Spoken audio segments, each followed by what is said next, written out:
You know, I was just remarking to myself, you know, I must be forgetting something. It feels weird. There's nothing in this space. It's the microphone.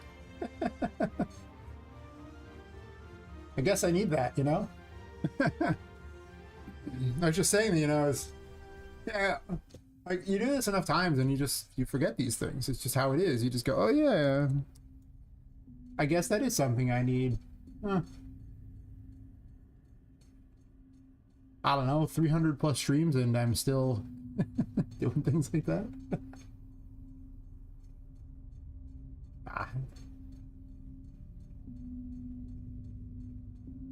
I guess so.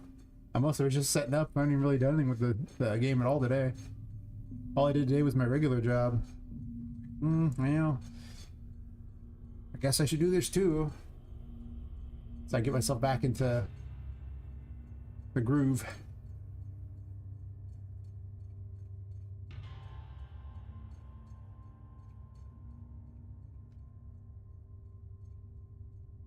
Not fair. I actually caught a bit of a nap before the stream too. A couple hours sleep because I find that if I don't, what will happen is I'll end up getting to sleep a little late and only get about 6 hours sleep for work. So I get a couple hours before the stream and then like 6 hours after. And then I have enough time to do stuff.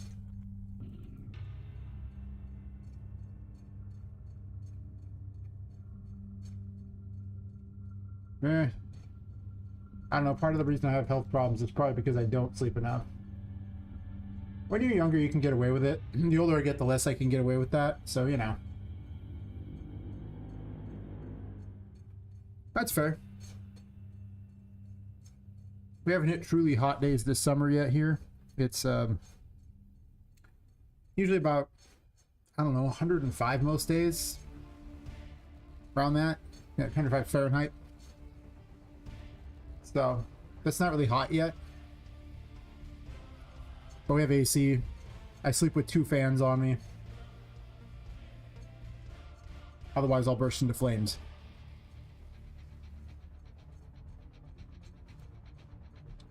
But it can't get 115 or more here. I mean, it can get hot.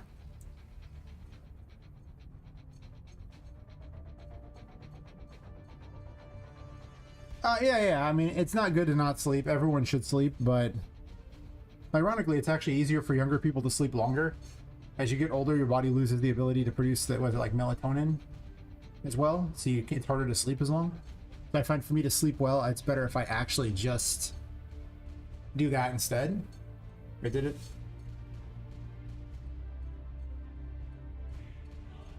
I'm getting a message.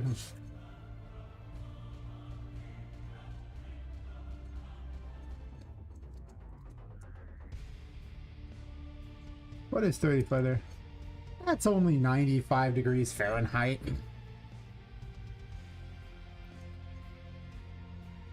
It's routinely like 40.5 degrees Celsius here during the summer. I mean, like, what are we talking? And it spikes to 46.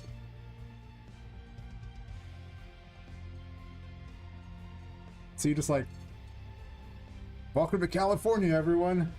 This is Northern California too, so it's not even as warm as some places here. Oh, we have AC. I mean, you go outside and it's hot. Like, you know, at 115, like, you're in danger of exposure. You know, to like heat exposure. So you do need to bring, you know, make note of that. Don't spend too much time directly in the sun. Get water and things like that. It is dangerous if left unchecked, for sure.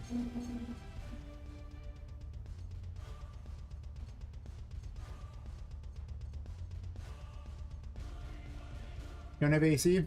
That's fair. A lot of cooler places often don't.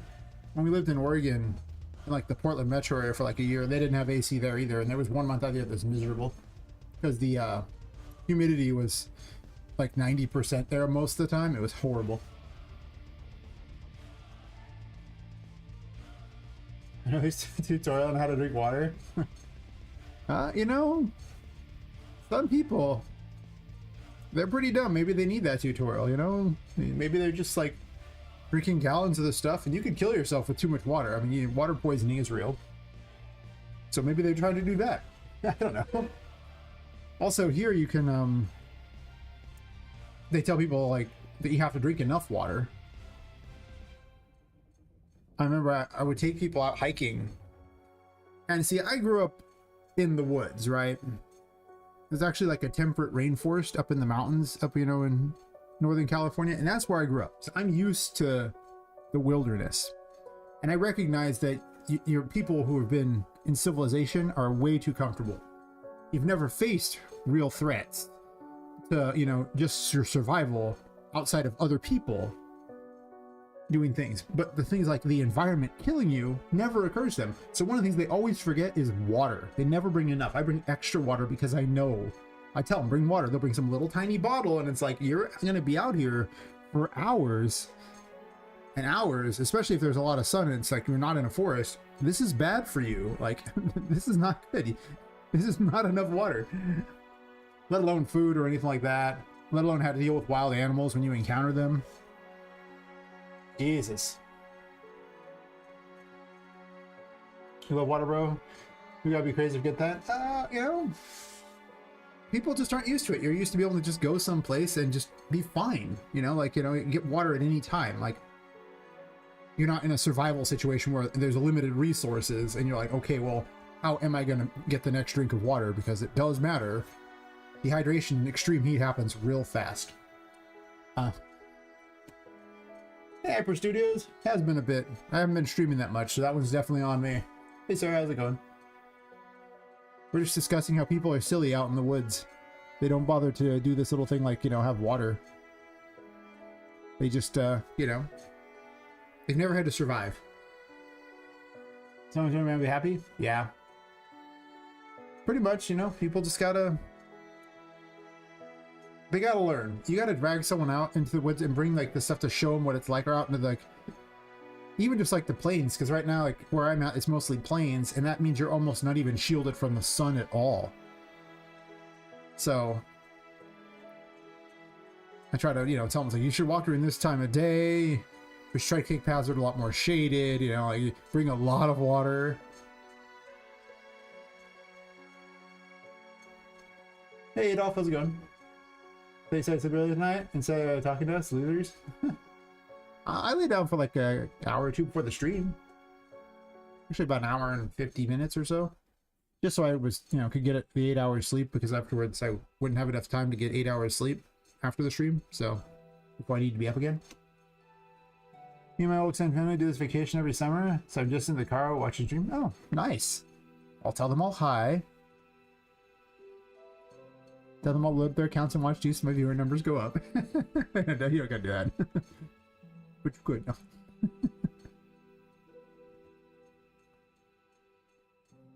Oh, just bringing water in general when going out into, you know, any kind of place away from civilization. Like, people don't understand how quickly you run out of water, especially in the heat.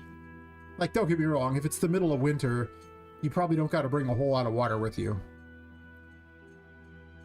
You also can't just drink from every random creek either. Because it turns out that that water is not particularly clean. It's really not. Yeah. And that works, you know, in those situations for sure. But if it's during the summer, you might not find water like that. It's much more standing. Lifestyle filters are only so good at filtering. A lot of it came about mostly that, you know, people who just didn't understand they needed basic necessities to live. They've never had to deal with that in their lives because they're, you know, living in a city or a town or whatever where they have this comfortable box that has got AC and whatever, heating and things like that. You have plenty of, like, you have limitless water basically to use. Food is probably a handful of miles away at most. So, you know, you're pretty safe around here, you know. The dangers are very minimal. Wild animals are not largely a problem. You've never been tracked by a mountain lion before. You've never had to chase away a bear or anything like that. I mean, these are things like... Bears were, like, often a bi-monthly occurrence where I was at. And don't get me wrong, I'm not going to charge out there and chase the bear away. I've definitely chased them off with my car before, though. I had to deal with them when I was not in my car. You don't charge the bear when you're in your car. To be fair, I was driving a Mustang at the time, and the Mustang would probably lose a fight to a bear.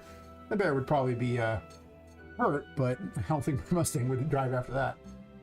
My friend almost used a life straw filter in a river with brain-eating bacteria. Yeah, that's the other thing, is there's a lot of bacteria in these places. Like, the life straws do not filter a lot of those, like, you know, biotoxin type of thingies.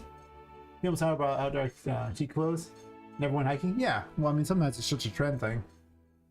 I always laugh when people bring really nice stuff hiking, and I'm just wearing, like, you know, beat up, like, you know, but serviceable shoes and, like, just a shirt and, like, you know, shorts kind of thing. It's like, yeah, just, you know, or if it's cold pants, sure, you know. Yeah, boiling kills bacteria, but the thing is they don't bring the stuff to boil either. If they didn't bring the stuff, you know, if they didn't bring water or some way to get water, they didn't bring a way to boil it. Like, what? These people have never been outside of their, you know, comfortable box. But where I was at, like, because it was surrounded by all these trees like that, and, like, there was just these massive woods in any direction, you could go about half a mile into the woods and never be found again. We were told as kids, like, don't do this, don't go into these places, because you think you can find your way out, but the trees there were, like, around 50 to 60 feet high. They block out the sun unless the sun is, like, right above you. It's weird because it would get dark about 4 or 5 hours earlier there because the trees would block the sun at the angle. So, like, you could leave the town and go farther down the mountain and it would still be light. But if you went up there, it would just be dark. It's crazy. Except for during the full moon, where everything would get this really ghostly light on everything. It was so wild. Yeah, people play survival games. I mean, you know, I bet you they've learned more from Minecraft than anything else for their survival. Say it. I'll say it. Minecraft probably up their survival rate. I don't think it hurt it, for sure. Yeah. I have the regular voodoo dolls. I have those things. What else am I missing here?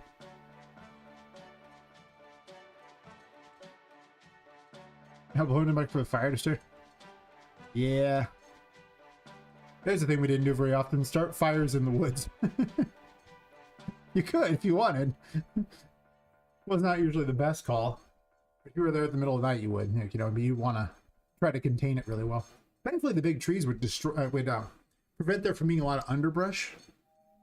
I mean, they were just so tall that they just literally block the sun, so all the underbrush, except for in clearings, would often be non-existent.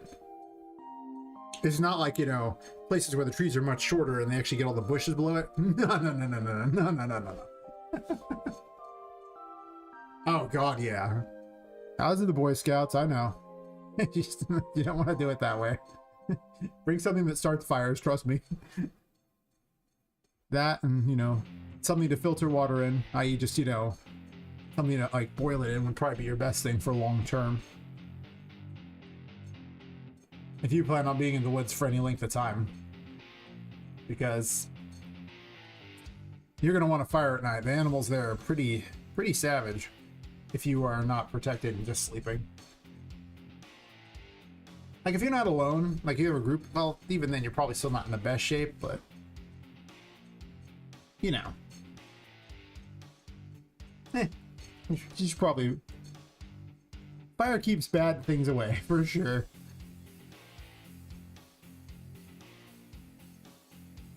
You know, that is true to a point. It's really dependent on the type of animal and where you're at. If, however, you just literally have nothing around you, like if you have a tent around you, it's much more likely the animal's not going to do anything. If you don't have a tent around you, it's a lot more likely. But I mean, it was very normal every campsite I went to for bears to go through at night and raid anything they could find. So you were, like, what we had were metal boxes that were, like, you know, with pipes driven into the ground to hold like that. They were lockable. And you were supposed to put all your food in there at night, because if you didn't and you left in your tent, the bears would attack you for the food. Not to attack to eat you, but they want your snacks. And they would rove every night through that. It was just a guarantee that that's what they would do. Exactly, yeah. But just because they didn't eat you doesn't mean they didn't attack you, and it doesn't mean you survived. Like, you know, like in a campsite, a lot of them are smart enough not to attack you because there's so many humans around. I mean, campsites are just full of humans. So, you know, they see one tent and they're like, oh, there's probably humans in there. And then they see, like, you know, 3 more tents in the area, like 5 just across the way, you know, like a bunch of, because camping spots aren't that far apart from each other usually. They would, you know, probably think twice. Oh, yeah. I mean, I've chased bears out of my driveway. They do that. They just go walking around through things like that.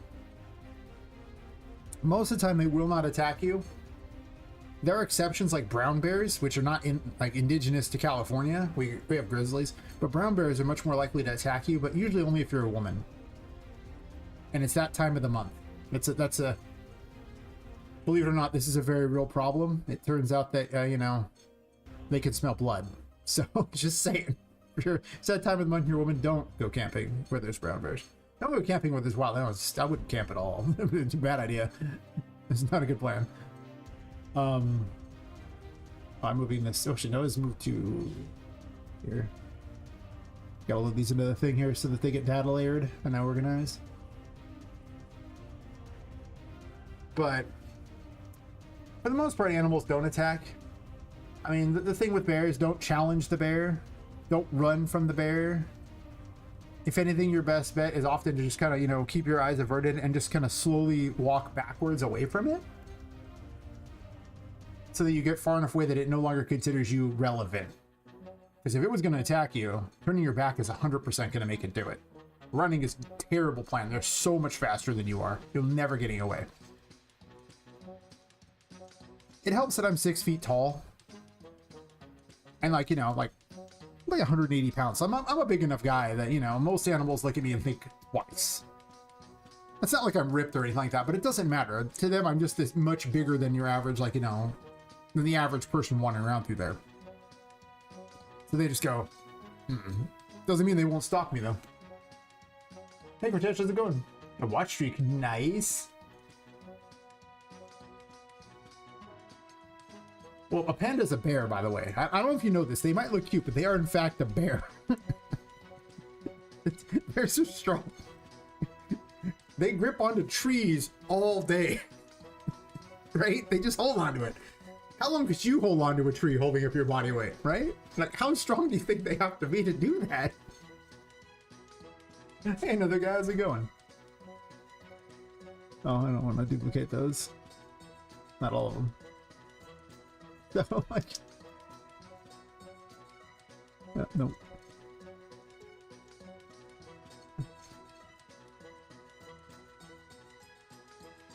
But no, like, it is funny. People really just, they don't know what the wilderness is really like. And I think that they could probably use a few survival guides or something. I remember one walk, and it still counts as one of the most nerve-wracking walks I've ever had. I was up in the Sabla area. It's Northern California mountains. It's like a town that's mostly owned by an electric company, and there's plenty of funny things up there. But beyond that, there's like a Bureau of Land Management area. And if you don't know, the Bureau of Land Management areas are like public land, essentially. They're owned by the government in the US, so if you're, you know, you can go and use them. It's just allowed. And fight a bear for just once, exactly. Yeah. So I'm going down this path like that, and I only walked a couple miles down it. I know if you spent like, it's like 5 hours and there was a waterfall, but I didn't have 5 hours because it was going to get dark long before that. So, you know, I turned around, walked back, and I noticed in the woods like that there's mountain lion. And I mean, you know, I could see it. It wasn't really hiding as well as it wanted to hide. Like, it wasn't trying to hide. If it wanted to try to hide, I'm pretty certain I wouldn't have seen it as fast. And it was watching me. And I'm like, this is going to be a, you know, a trip. I always carry a big walking stick, though, basically like a walking staff, because I know how valuable they are for, one, just vaulting across things, and two, attacking animals that attack you, because you're just a big thing, and, you know, a big thing with a big weapon, you don't want to bite you. Bushcrafting channels, YouTube, explode popularity in 2020. It's fair. Got stalked by a cougar? Oh, there you go. See, you understand. But yeah, like, what happened was is I basically had to keep an eye on it and just start walking back down the path the whole way, and it just kind of kept following me. Just off in the woods watching. And it went on for, gosh, I want to say about a mile and a half. Quite a long time. It never approached, it just kept watching me. I mean, it was clearly looking for an opportunity, but I just kept, you know, walking backwards the whole way, watching it. So it never really had it. And it finally peeled off when other people showed up. That's why I didn't take 2 miles for it to go away. It didn't make it all the way back to where the cars were, no. I met up with other people and I said, listen, you should turn around because there's a mountain lion out here. It's been following me. Let's all walk back together because this is not a good plan. They walked back with me. Nobody wanted to stay out there. And it was a normal path that people walked. But the thing is a lot of the paths there go along what is known as flumes, which basically are just like pathways for water to travel that have been basically created by humans. And that's a source of water for animals. So you can find all kinds of animal tracks near them, but usually they approach when humans aren't there. But they do attract animals, so you're much more likely to find them there. And seeing mountain lion tracks was not unusual. In fact, you probably saw them every single time you went. They didn't usually include the mountain lion because they have huge hunting ranges. I mean, we're talking like, you know, over 50 miles in any direction. They're very solitary creatures. They're not a pack animal. They don't let others in their territory. So there really aren't many of them. So your odds of encountering one are really bad. Bears are so much more common.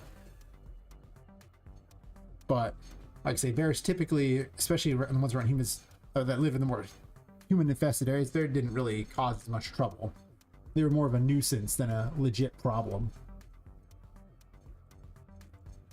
Yeah. You often didn't see a lot of male bears. It was almost always female bears and their cubs.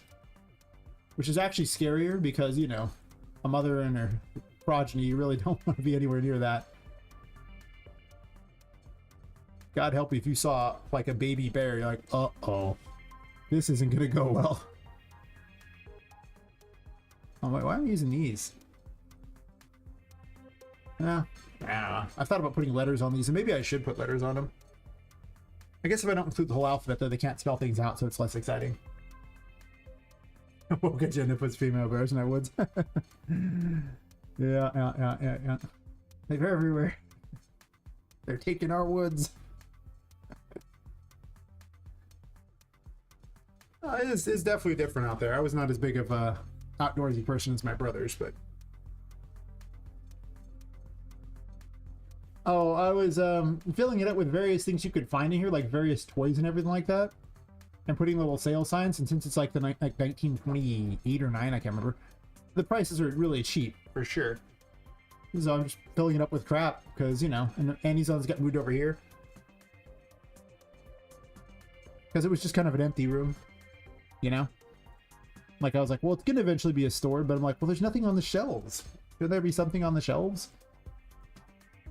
I should make interactable versions of these things or something like that they could be like knocked around or something. But for now, they're just getting placed, and then I'll maybe do something with it later. Idea phase.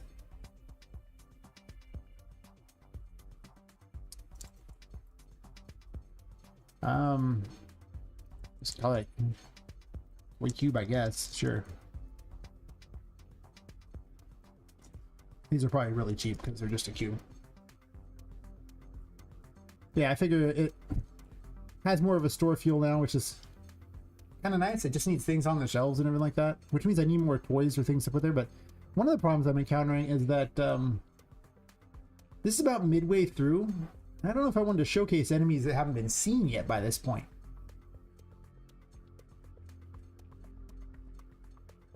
But maybe I do.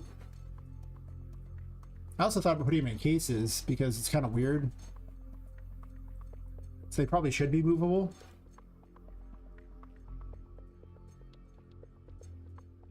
And I could just do the replace a movable cube with it, I guess, with each of the static meshes.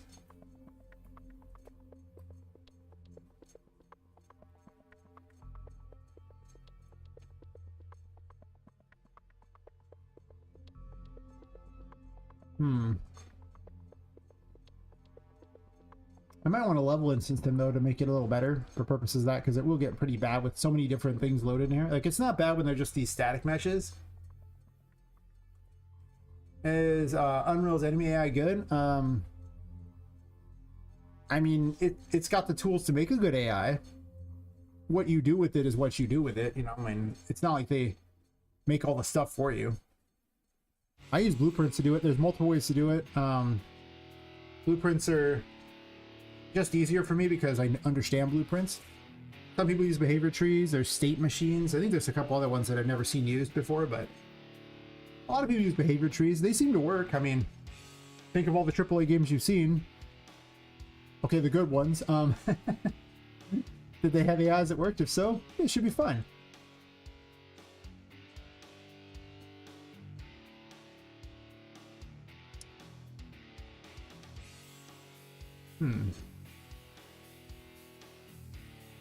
What did I do for these? I just wanted that.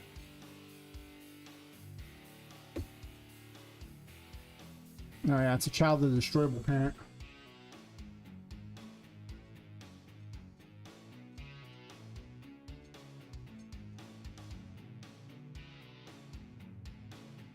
But I don't think it needs to be. Do I want these to even be destroyable? Yeah, well, I mean, AI is... It takes effort to program an AI. I mean... Most of my AIs are really simple, except the bosses. And...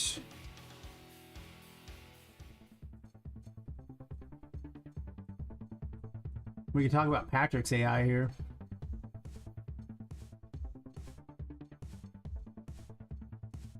Timmy must be bad, no? I mean, yeah, it's fair. Of course it's bad, it's an enemy. And I mean, I've got different graphs that are done like that, the various things that are done in each graph for what it's told to do. Battle Phase 0 is really simple, but you start getting to the later battle phase, especially like 3, and you get more things that it does. Which then there's mini graphs here which explain things that they do there. Based entirely upon which thing it's told to do and which phase it's in. Including a side thing too. Like a whole side custom special battle mode. Which uses all this stuff. And then the Puppet Master tells him what to do. Well, you have to...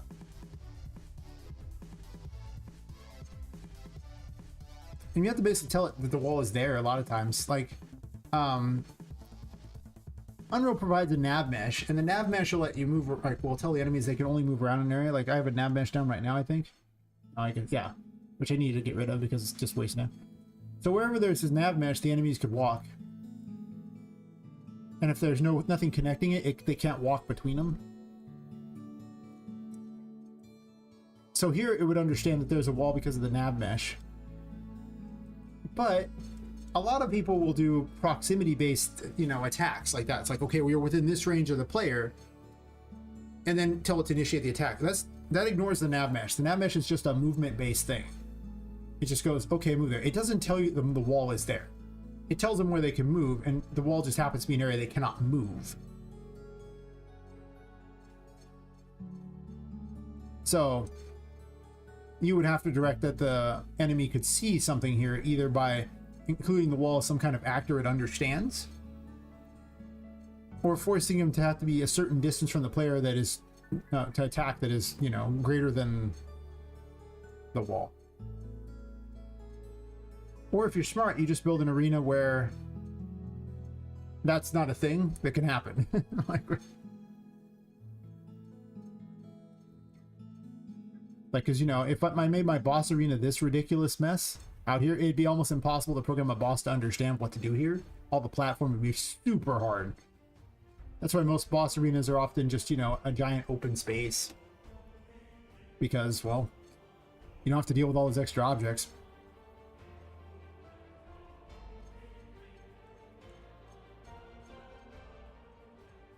I should probably make these a level instance just so that they're more optimized, if anything. I'm sure it's going to be terrible in here. Though to be fair, I have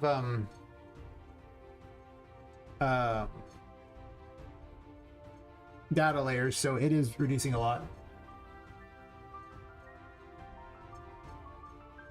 I think those things aren't in the data layer. I mean, I would want to close all this to get the proper... I'll try to close like the content browsers too, but... Oh, that's right, I put the encounters back on. That actually makes it impossible to jump right there. Yeah, I might lower that one, and also stick it closer to that too. Hard to see how it's too far away unless you're like Poppet size, then you can get a better idea. It would be more fun if these moved, for sure. Because I mean, just look how much more fun it is if you can knock these around.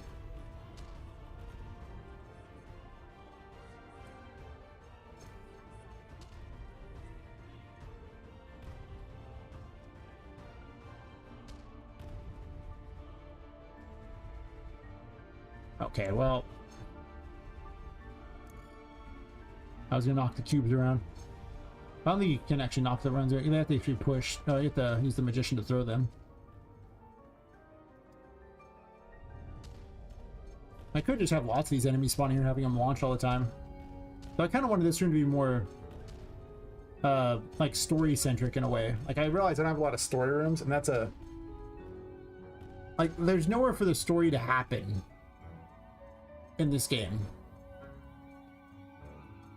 So I need to kind of add in a few extra spaces for things to happen.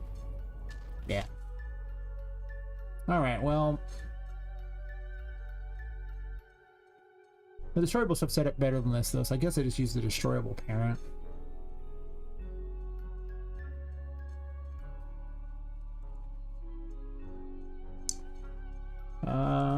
Duck?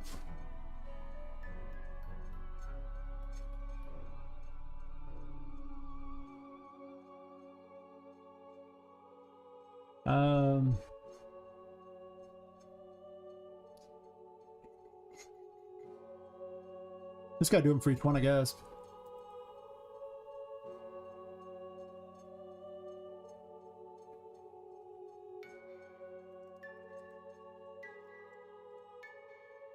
This adds a bit of mystery for why in the world, why nothing, why not everything comes to life, right? It's like toys.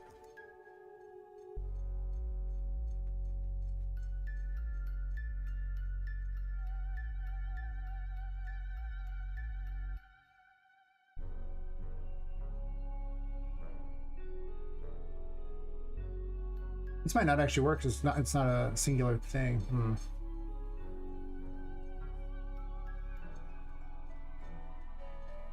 Interesting.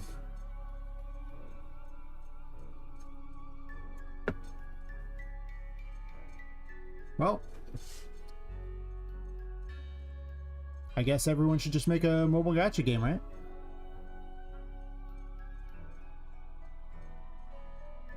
Well, I don't know. I'm pretty certain having a share of 8 billion is fine. I think I'll live. I should have opened that first before I did that. Oops. This isn't really set up to use a static mesh. So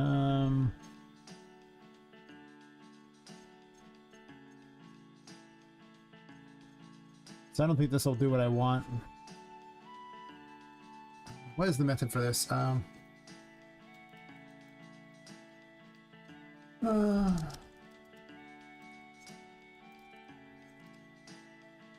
Actually, skeletal mesh, the static mesh. I forgot the command for this.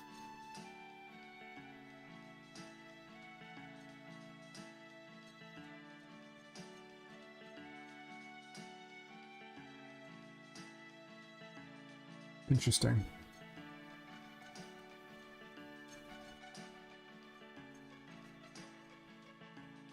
Sure, that's some form of gambling for sure. Pair poker, something like that.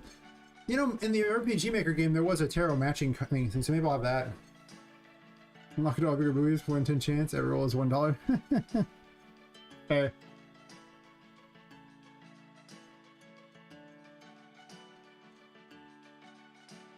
There we go, make static mesh. I'm blind. Nice. This is what I need.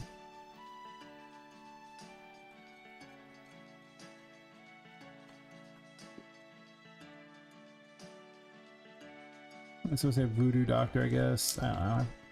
Probably end up calling him something different, but for now, it'll get the job done.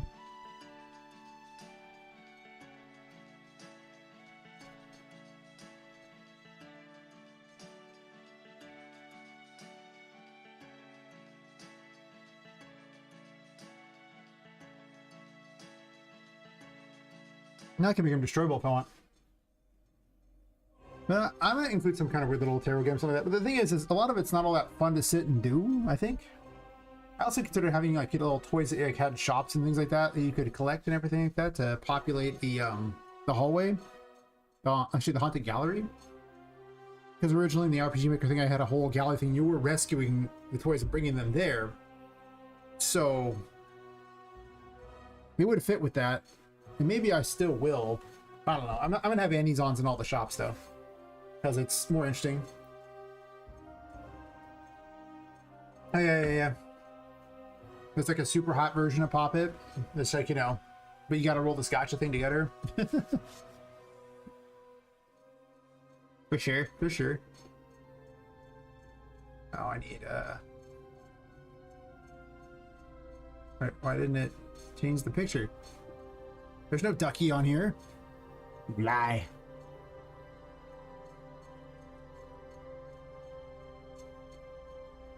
Oh, I guess I kept the ducky anyway? Yeah, well, no thank you.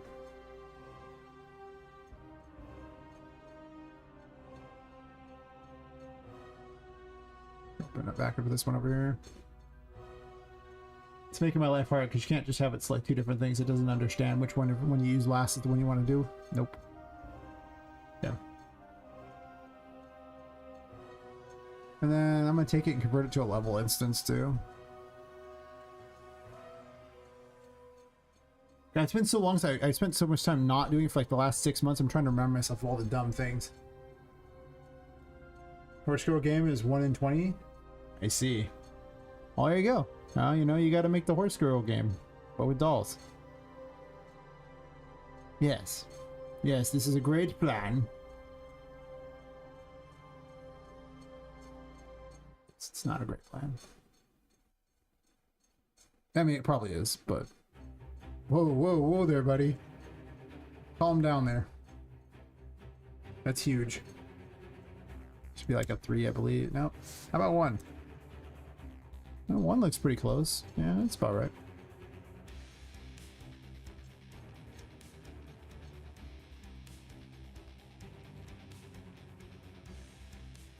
That's how it was. I was trying to remember to create a level instance. It's been that long.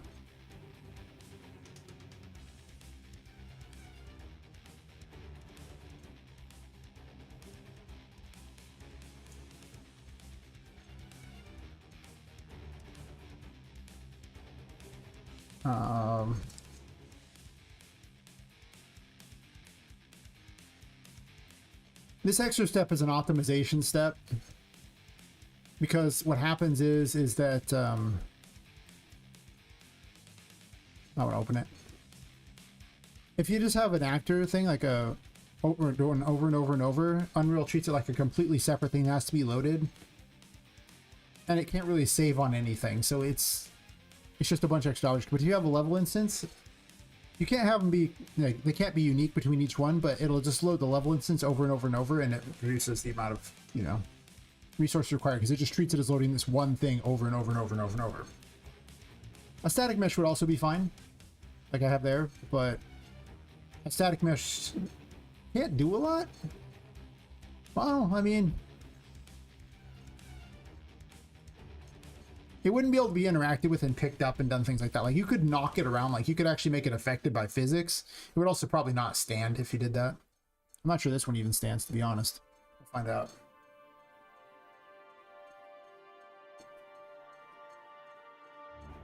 But it's fun to knock things around. Now that's interesting. Why did you fall? The duckies don't fall. Why did you fall? Was it because nothing was loaded in at the time? Is that what happened?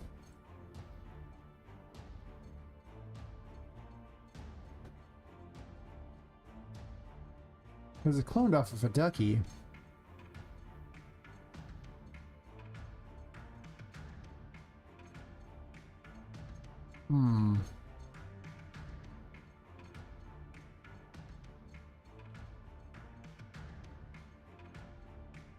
I guess it has no collision, that's true. I'm assuming that's what happened. Yeah, no collision. And I don't really want complex, probably? It seems really heavy. I could try it.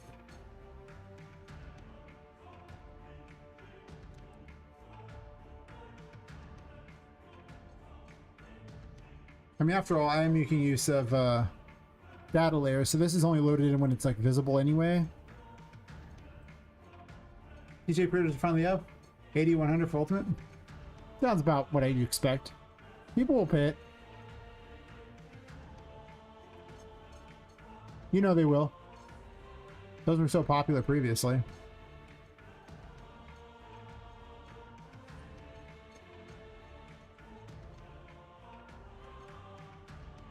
The thing about box collisions and everything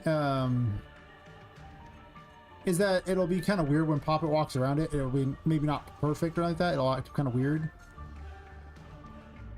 And then this one can't really be easily moved, so... I forgot what I did that made it easy to move these. And I may yet add a box collision. It's not wrong. It could happen.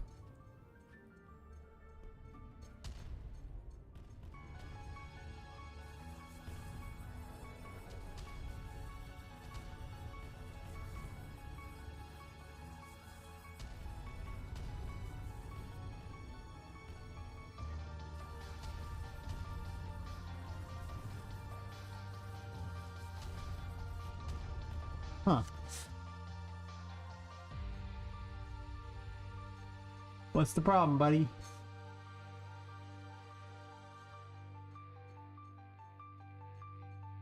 Oh, you're right. I'm going to put a box collision because you can't have simulated physics with complex collision on. It's been that long. Like I say, in the last 6 months, I really have barely used this engine. I forgot a bunch of crap. It's okay. Project default. Be boxing. I mean, I could actually add a collision on there instead, not have it directly on this. Because this doesn't really let you move the collision, does it? It does. Okay, so I can kind of play with it a bit.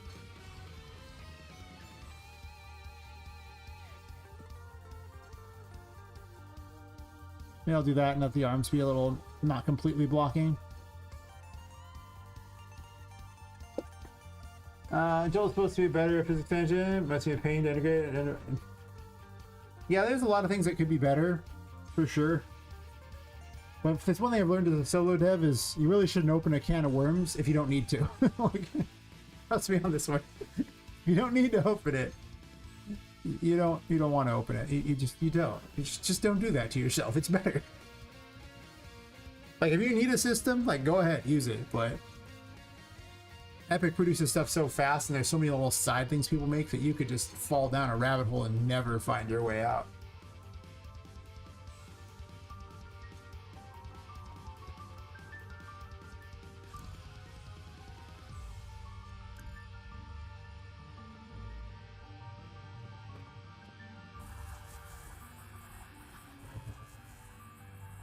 Haha! Oh man, look at that thing fly. I have to change the magician thingy to make it a little better too, but... Haha! Suck it from the invincible toys, you jerk.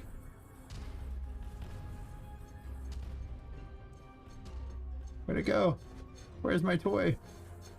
Haha! Can I bounce it? Nah, it doesn't really bounce.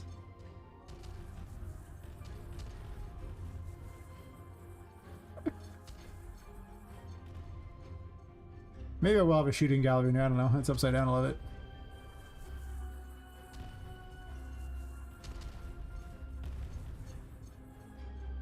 You can push them around. See, that's just way more fun. Why wouldn't I want to do this?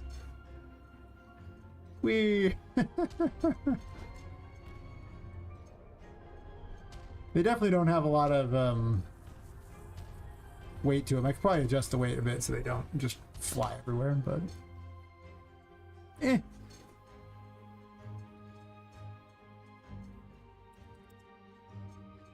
That is not the rotation I was looking for. It's already on it. Wait.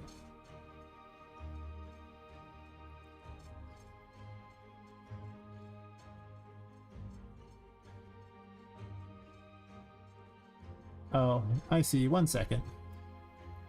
Un momento, por favor. We're going inside. Well, I mean, I set myself to max level, so yes. Yes, you're right. It's 100% OP. I just need to inside the living. I need to set it at all zeros so that when it rotates, it doesn't rotate it out in the middle of nowhere. It'll rotate it just on its axis, just fine. But yeah, the level magnifies your damage like crazy in this.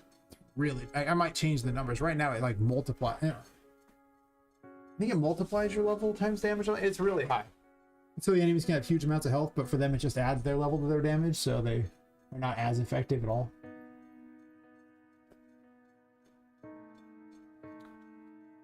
So, being cracked out, you know, Super Poppet who has every tarot card. Yeah, pretty good. Wait, are we gonna open the level? What? Come on. I like Breath of the Wild. I mean, it looked nice. I don't have any Nintendo system, so I've never played it, but it's probably fun. I don't see why it wouldn't be. It looked fun. Not fun enough that I was going to buy some big old system for it, because I have so many games to play on what I already have.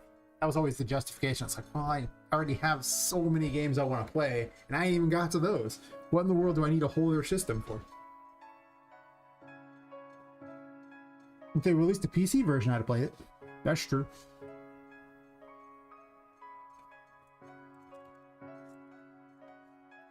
All right, where's it at? Okay, so hear me out. Because it was when I created the level instance, it had the coordinates off like that. I'd have to redo it anyway, or move it over wherever I want to be. I was way out here. I should just delete it. I don't know why I moved out to follow it. That's stupid. Jerka, jerka, jerka.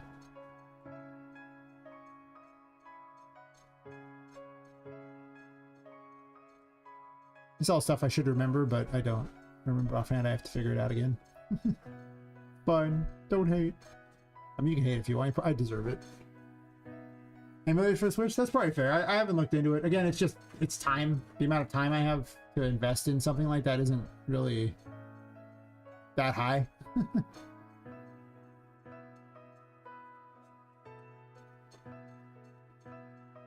I haven't owned a Nintendo system since the Game Boy Advance. No, I briefly owned a DS. That's true. I did briefly own a DS. I hated it. Worst system I've ever used. The controls were terrible, which is kind of a Nintendo thing where your controls are trash. Yeah. That's probably why I don't like their systems very much. I was like, I have to use what to play your game? I'll pass. They're like, it's a game. I'll pass. I'm good. I'm not doing this.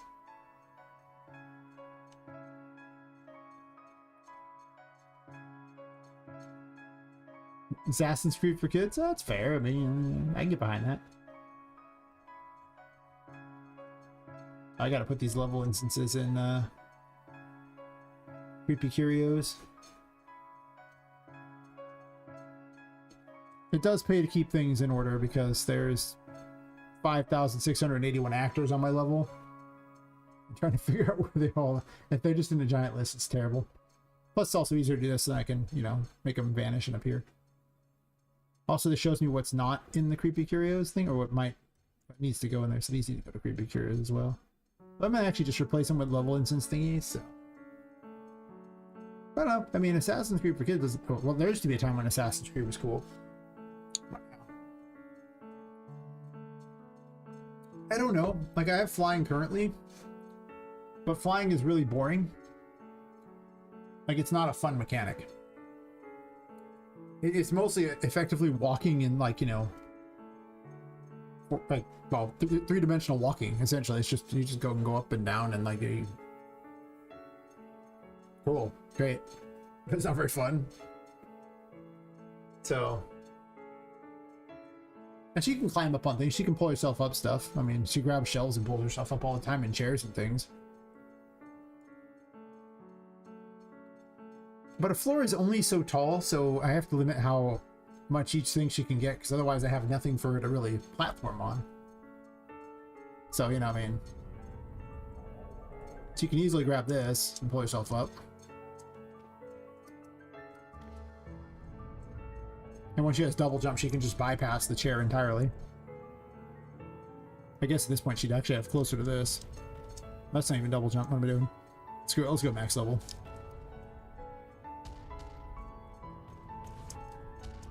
Well, she could bypass the chair, but... Actually, can she bypass the chair with that? Maybe. Oh yeah. Double jump, man. It's the goods. But I treat the chair as a singular jump, essentially, like, you know, and then... That's just 2 jumps anyway, so that makes sense that double jump would get you up there. Oh, wait. There's way too many things in this game, sure, though. Does flying even still work? Or did I change it out and forget to make it work? Or was there a button for it? I guess I disabled it. I was considering having the hanged man latch onto things instead, and having hooks places for her to grab, because right now I can grab hold of things and pull her up. She doesn't have a flying animation for it yet, so it just looks like she's running in the air.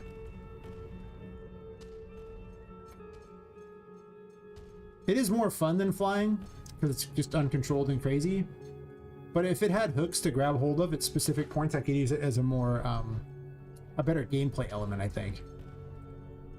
So that's what I was thinking and switching it to. The rope around her neck because it's the hanged man.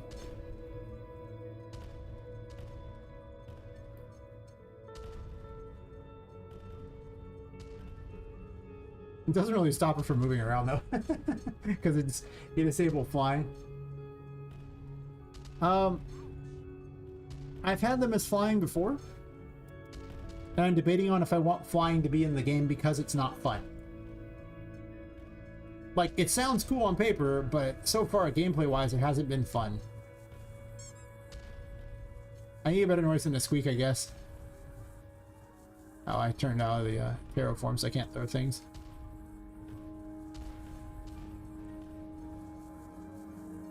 But now I can throw them into each other. Yay! Or just run and hit them.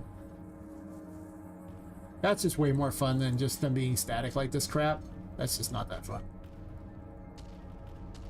Maybe. The thing about gliding is I need it at points where things are far enough apart that gliding is useful.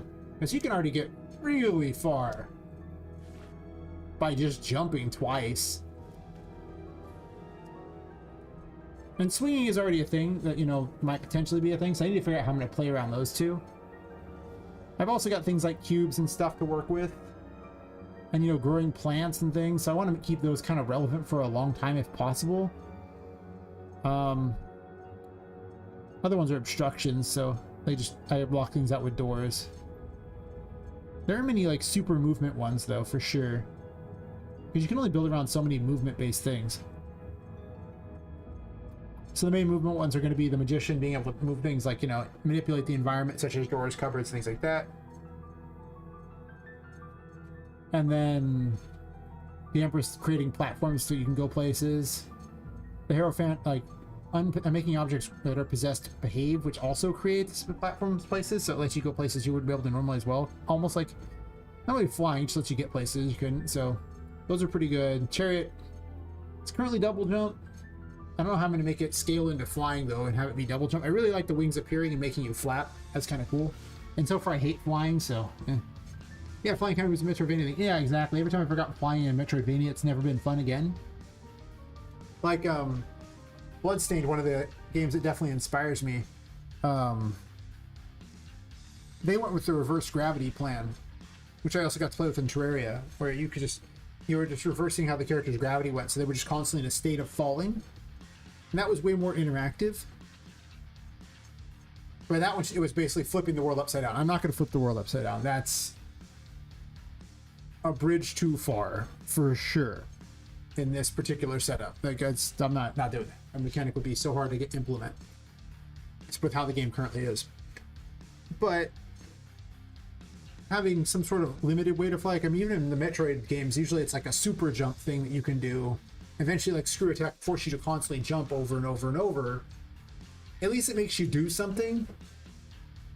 Because flying is just like, it's just walking. It's literally just walking. It's so boring. I can change the gravity numbers on her. It wouldn't rotate the world, though. Like, the perspective, I could rotate her camera into it. But then nothing is designed to fight on the ceiling. That's the problem. Like, yeah, I could set it up that she's running around on the ceiling. But then I need enemies up there to do that. Like, something up there to be relevant. Otherwise, it just bypasses everything. So that's...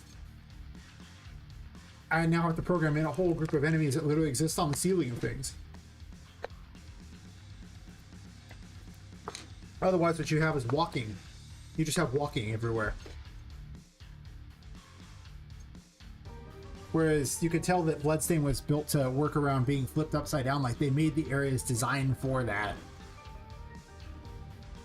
In a lot of places, like much of the game. So I don't know, I'm really leery of mechanics because I have so many that require me to do a huge amount of work. Such as redesigning the whole game. That's part of the problem with flying, though. But then again, some of the later bosses are much larger, too. But no, nothing's ever larger than Charlotte. So Charlotte's just... That's the largest, you know, enemy in the game. There's never larger than her. Because if I make anything larger than her, it makes her... It cheapens her, right? So... But if I make a thing where you have to fly and everything like that, then I'd assume you'd have to fly against her, and that would be kind of... I don't know, man. I don't know. It would turn it into like a space shooter type of thing, like setup, right? Like you'd just be or like just any kind of, you know, flying shooter type of game. But then there is the big question I'm going to have, like, you know, for an enemy the size of Charlotte, how would you like do a fight like that? Like, I mean, where it's like it's the Shadow of the Colossus thing like that. Like, she's so much bigger than Poppet. Which makes it pretty tough to deal with. Yeah. I'm not worried about the weight contraption crap. I mean, I don't need it immediately, but I will need it eventually.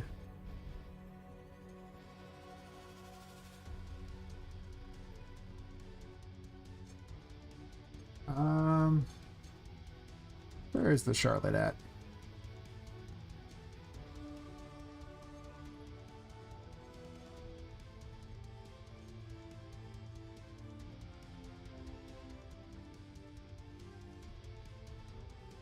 I suppose organizing my stuff is good.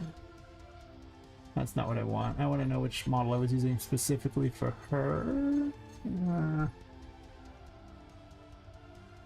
Oh, this is just Charlotte standing there.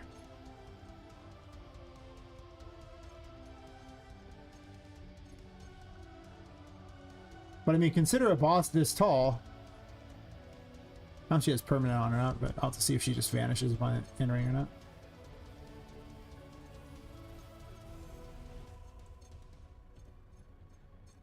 This one's just rigged to stand there.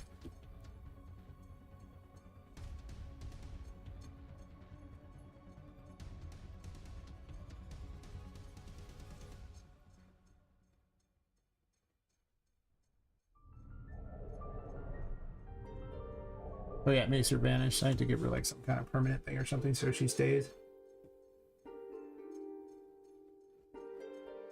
I think that's what it was. Maybe.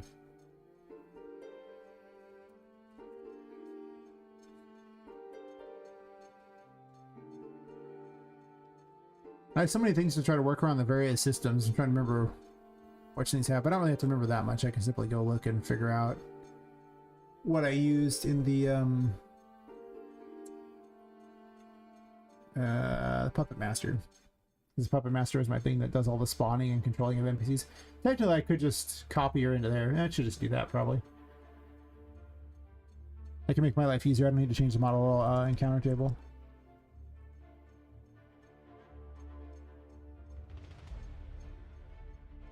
All these things were done to try to deal with memory issues. It's really that simple. It's just memory issues.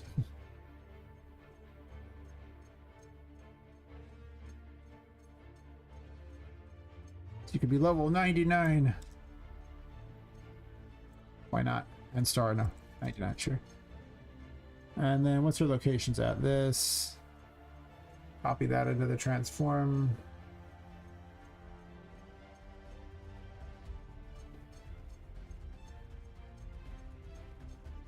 Okay, now I can delete her. Her smoke makes it really difficult to click on things around that isn't the smoke. It's really obnoxious. For sure. You don't really want to leave her around. So I've added her to the thing.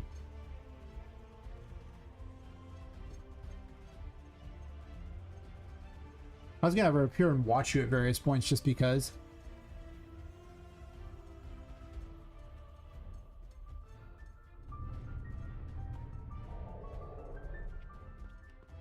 But I mean, you get an idea of like, how is this boss fight gonna go when this is like her foot?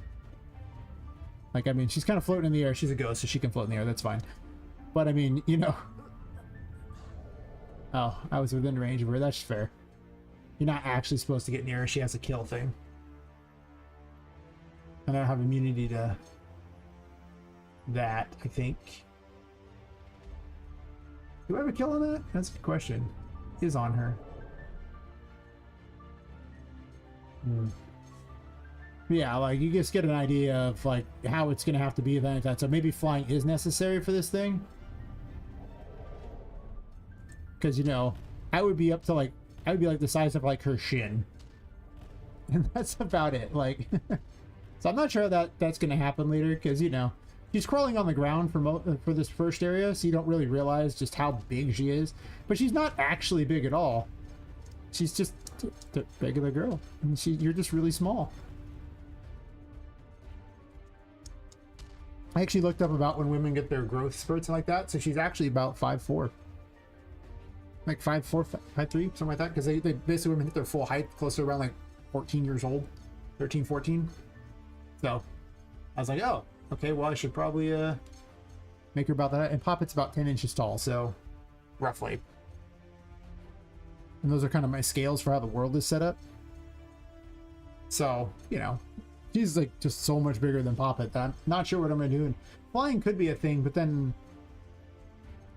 I have to now make an enemy able to hit the flying person. And unless she's shooting projectiles or something, it'd be kind of awkward. So I don't know about that.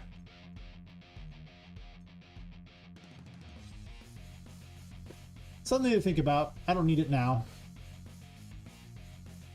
All your encounters, like, you're not going to do any fighting her until near the end of the game, of course. So, you know, it's not...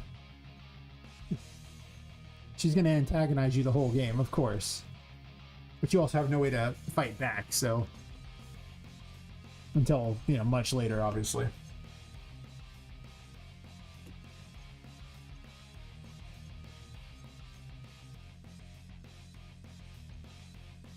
And I have an idea how the final fight's supposed to play out, just how the combat's going to play out, like, how Poppet could dodge a lot of these things. Like, Poppet's pretty quick, though, so maybe... Like, I've made her intentionally very quick because she can't block.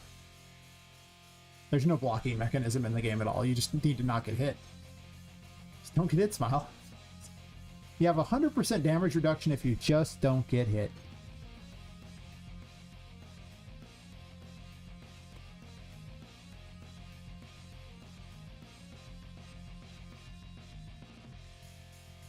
Convert these all into static meshes.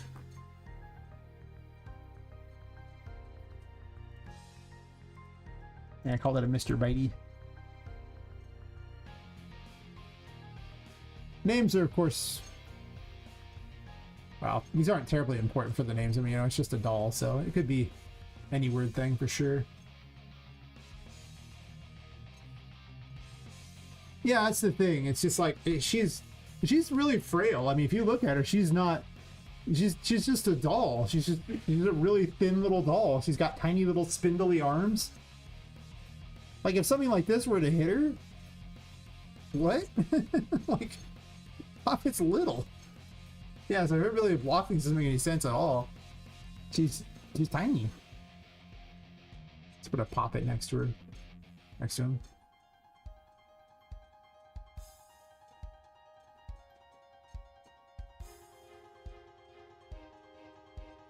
I mean, like, she's got these little spindly arms. Her hair's not actually attached to the doll itself. So, you know, this little spindly arm ain't blocking that, yo. It ain't blocking these giant teeth.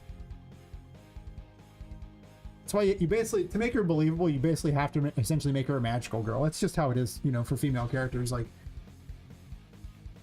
they're just physically weaker, smaller, and everything like that. It'd be like having a tiny, wimpy little dude and saying, yeah, this thing can deal with this giant thing. That's not how it works at all. Let alone this something as big as Charlotte. To be fair, Charlotte's a little girl too, but Charlotte's also a ghost, and, you know, 540% your size. Actually, she's bigger than that. No, she's 540%. Yeah, that's fine. So yeah, like it's... Wouldn't make much sense you could do that. So you got to give her essentially magical powers to make it make any kind of sense.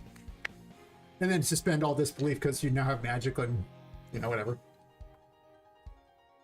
Because obviously tarot cards aren't steampunk. Like, you know, I mean, tarot exists in... Well, it's often associated with those too, because it was really popular around then, and it's still popular now, but there's nothing steampunk about a tarot card. Especially not one with magical powers. That's weird.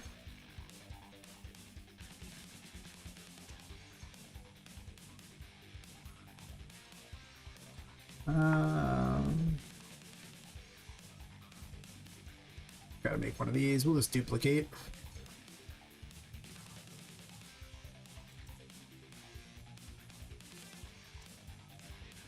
Oh.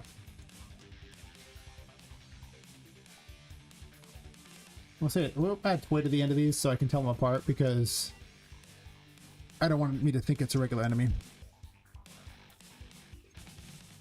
I'm not sure what in-universe reason why they don't come to life in the shops, but I'll figure something out. Sure. Why not?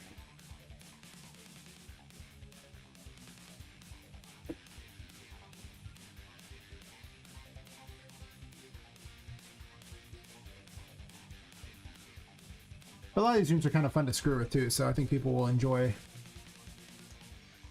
being able to just throw the little enemies around.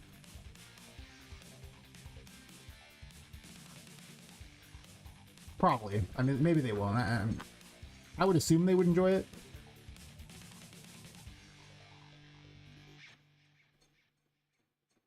Gotta change it in 2 locations, so I had it as an optional thing to change, but if I don't... I don't know, I think just the way I had it set up was just like changed in 2 locations, which probably didn't need to be that way, but... Whatever, I'm not changing it now. So you're trying to find a place to study UE and improve your skills, but don't know where? I mean, there's a bunch of YouTube tutorial people. I mean, I suppose I could start making tutorials. It always seems like there's so many people making tutorials as is that it's almost like, do they need me to? Like, who are my favorite ones? I mean, I haven't looked at tutorials in forever, but like Smart Polly's one of the ones you could go to. I'm just going by the ones that are recommended like that. Is that even that good? Yeah, I mean, like you could try Smart Polly.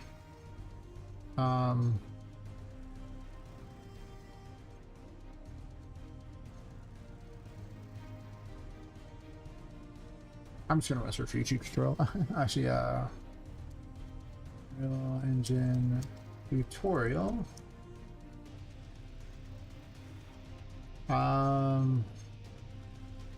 Gorka is not too bad, so you could try that one.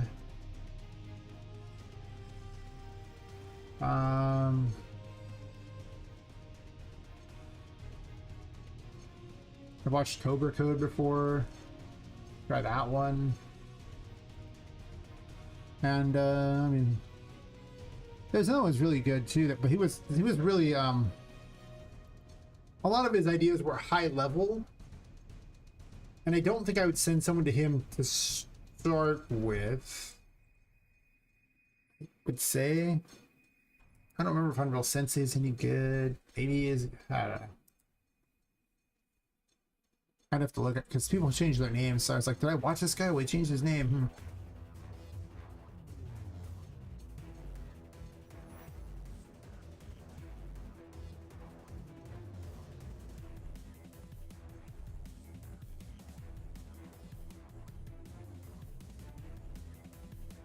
But I really, I would try those ones. They're all reasonable enough. But the way I learned was literally just, I picked a tutorial series on how to do something, and I just followed the tutorial series, and then I decided I wanted other features. So I started trying to find other features and then add it into the tutorial. So I was like, okay, well, I followed this, but this other tutorial starts from the beginning.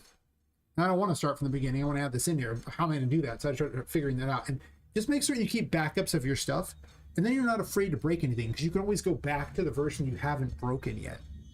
And that's really how I learn. Like, I don't learn very well through like a school type of environment, like at all. Like, if you want to fail at teaching me, just start with that, and that'll. You know, soon I open a textbook, it's over. I'm not going to learn anything. So I learned by breaking things and experimenting, and that's how I learned. Like, you know, it's just like, is it the most efficient means of learning? Well, it works for me. I don't know if it's the best, but it did work for me. Yeah. Some guy who like basically trades magic cards for a living, you know, and sells stuff online, doesn't know anything about coding. Yeah, that's pretty much it. I just learned along the way. Remember, I started an RPG Maker, so, you know, though I like to dog on it, you know, because it's got a lot of dumb things in it, it did get me started.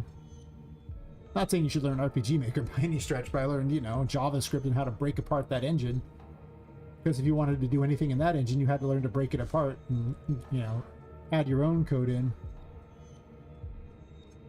And yeah, I just kind of, that's just the mentality I've always had for the things. Just like, okay, we experiment, do that. But maybe I should do a how to make a game series or something. I don't know.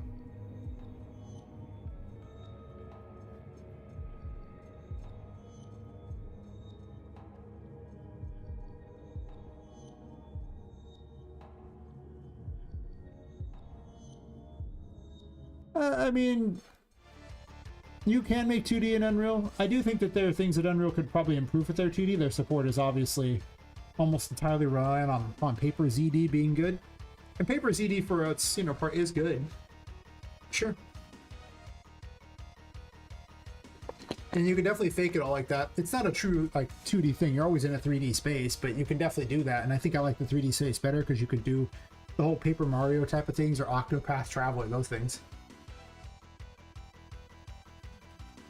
Well, the thing is a lot of these engines are often easy for people to pick up and use, because that's really what matters the most, is how easy is it to produce a game with it. Because, you know, I could JavaScript up the whole game, pull in all these different dumb little extra things, like, you know, clam it all together and make a game. That's a big pain. But if you're going to use like a pre-made engine or something like that, one that's focused on something, my advice is make whatever that engine's focused on. Like, you know, I was doing things with RPG Maker that weren't worth doing. And that was a mistake. I shouldn't have done that. It wasn't built for that, and I could have done it easier in a better engine, for sure. I'm going to not forget to add a collision this time, like a champion.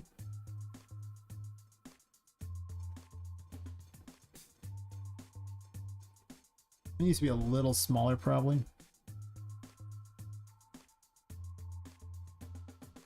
It sucks that you can't just, you know, feed numbers into this. You have to actually just use its crappy little amounts that it says. So I hate that, but you really can't shrink it much. That kind of sucks. I guess it was already kind of about the feed. It didn't look like it too much. It's hard to tell with this weird picture in the background, but I don't know why they like that picture as their default. Those lines is enough for a 2D engine. It's simpler to write your own and learn RPG Maker. I wouldn't say that that's true at all. The thing is that you're gonna have to know how to make all those lines work and what to do with them. Like, just because you have 1,000 lines for an engine doesn't mean your engine is usable by your average person. And that was why RPG Maker appealed to people, was because it was so easy to use. I mean, there's easier engines now for sure, but I mean, like, that had its whole tile painting system, which you could do the pixie tile map thing, which is what they were using. You could learn to set that all up yourself, but you wouldn't have all the tools on top of it to make it easier to work with. Having a built-in combat system, coding, all that's a thing, you know. I mean, if you wanted to make like the old Super Nintendo style RPG game, RPG Maker was pretty good for that. That's what it was. Or like an action, like a Zelda game or something like that, were also pretty solid. But having the knowledge necessary to pull off, you know, making your own little engine and then make your game is more than most people have. And also you have to spend all the time making that stuff in advance. Like, building your own engine takes time, and you could just make a game. And one of the wisest things anyone told to me in the RPG Maker community was like, he's like, you know, he'd been there for decades, and he just said, everyone I see who tries to make this, you know, super unique, crazy thing never makes their game. Do you know who makes their game? The people who just use the engine for what it was intended. And he had already released multiple games and was a commercial success. So, I mean, he's right. Like, you know, use the tool for what it's for. You have to know how to use Relive. Like I say, the thing is that RPG Maker has the stuff built on top. You got to look at it as like a non-programmer coming at it, because that's really the appeal of that type of engine. It's for people who don't know how to program. If you handed me some coding crap and said, hey, when I first started, do this, I wouldn't be here as a game dev now. Wouldn't have happened. It was the ease of this, jumping in there and just being able to have your character run around on a map and be able to make the tiles and stuff like that, that got me in. And I learned how to code from that with its ghetto event system. But for what it was worth, the event system was easier to learn than, you know, all the coding stuff and everything like that, because, I mean, game dev is complicated. Now, if I had known Unreal Engine 4 was a free thing at the time, I could have jumped in with that, and that would have probably been a better thing, but I thought Unreal Engine was super hard because, you know, everyone told me it was the AAA engine, and that it was really hard. In defense of how difficult it is, though, I mean, I already knew how to do JavaScript and everything by the time I even came to this engine, so, like, I already knew how to code. But yeah, I think that that's a big problem, and I think the people who keep talking up verse and like how they're like, but so much better movements, I think that's what they don't quite grasp, is that to the average person, they're not looking to do all this crazy coding that's really hard to understand for them. Like, they're much more visual, and it's easier to just do blueprints. That's the appeal of Unreal Engine for a lot of the casual crowd too, or like the indie crowd. It's just faster to make your stuff that way. I mean, when I realized I could just drag things out into the world and just put them there, I fell in love with Unreal Engine on the spot. I was like, I can do what? The shelf appeared after them, so they all fell. They attacked the duckies. No. Yeah, I mean, like, I went from like RPG Maker where I had to sit there and program those things out there and give them their own collisions to I could just drop this out here. Oh my god. Actually, I was doing 2D stuff before that, and I was like, I could take a picture and make the picture the collision of the thing, like this, the boundary of the actual sprite. So happy. Now, you know, the 2D stuff in there I was doing wasn't any good. They didn't even look as good as the RPG Maker stuff, but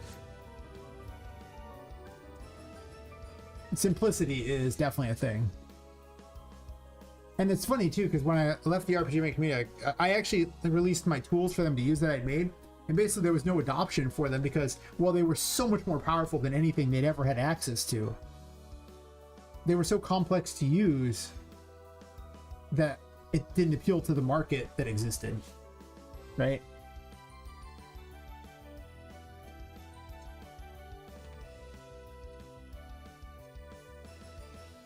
These fell because they were not oops, they weren't in the data layer.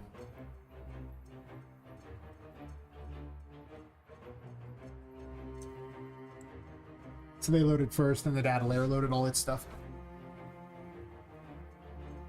But that's what I've been learning.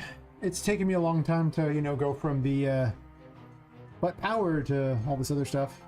Oh, that was... Why did you fall first? You just load in the wrong order? Is that going to be a problem here? I could impose a thing to stop that. Are these in the thing? They are.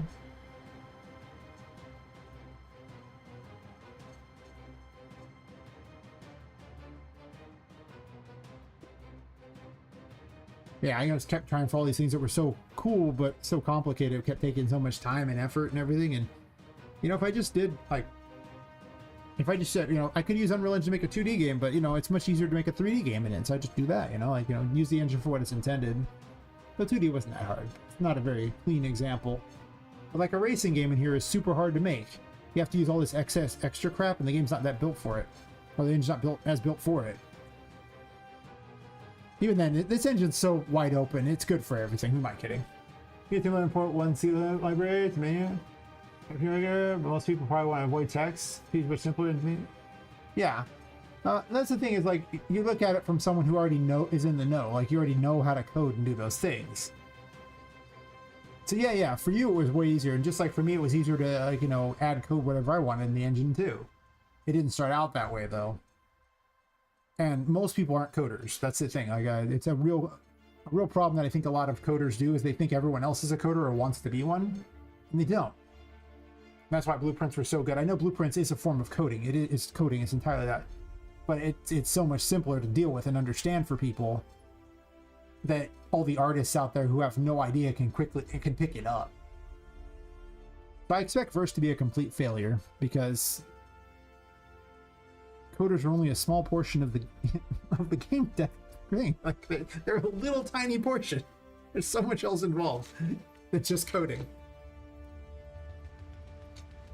You can code most of a game in a very short period of time. It's the content that takes forever. Sure, but the thing was, they're like, oh, but you can now have thousands of people. That isn't even relevant to any indie. That's relevant to some AAA studios, sort of. Like, only some AAA studios are going to have that. The big multiplayer worlds. Like, say, they really want everything to be stuffed inside of Fortnite, so Fortnite can be Roblox. That's what they really want. I get why they want that. Of course, because Fortnite's their big money maker. So they want everything to be inside of Fortnite. Just one problem. Fortnite's not, like, its whole gameplay style isn't really compatible with everything else. Like, Fortnite's gameplay style wouldn't be compatible with this game.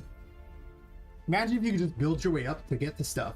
Then you just defeat the whole purpose of a Metroidvania if you can just build your way up, right? Not alone. Or if it's just a collectathon where things are not important anymore, so there'd be no reason to collect super important items, because everything just, you know, everything's just trash garbage you just pick up. Like better guns, things like that. It would just be very weird. I don't really think he thought it through, to be fair. Did I not put these in the thing? I guess not. I guess I'll just put them there now for anyway, but these should be in there too. They're on another one as well. Oh yeah, they're in here. I might remove these from the Safari room. I might just blank the window so I don't have to have this whole area loaded. That is one of the problems, is having this window here, and this here means that there's a point where people have to be able to look through these windows and see things in here. And that means that these things need to be loaded out here in one of the more complicated rooms. So I might want to black out these windows so they can't do that.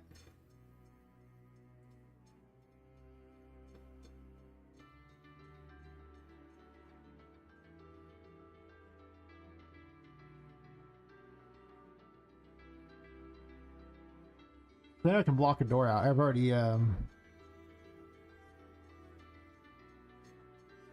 a blackout option on this door. I know there is. I blacked out.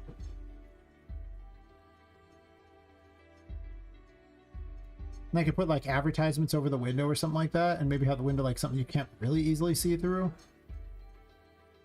Well, curtains you could still see around a curtains, thing like that. Also, there's kind of like the Moonlit Garden out here is more like jungle things, so I can't have curtains here. And I was considering getting rid of the jungle thing in this area, potentially. I don't know. I'd have to remake this wall because I only gave it one material. And that's kind of annoying to have to constantly remake all these things. I don't really want to do that. Dark VPN the window. I just changed the material of this. I was just debating on if I wanted what I wanted to do with it.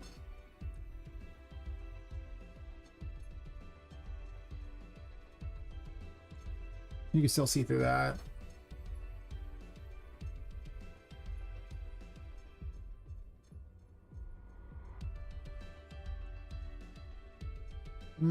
But having a window makes so much more sense because it's like a store thing and you can't see through this, which sucks.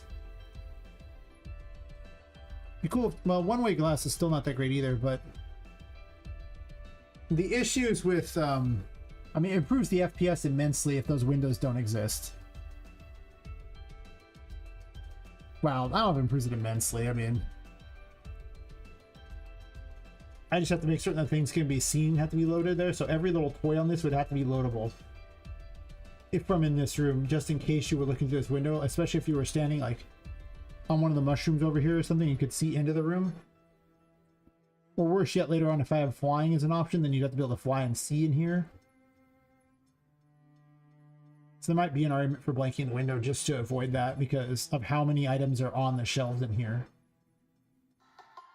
that are interactable. Maybe I do that. And I just put some sort of advertisements on the thing.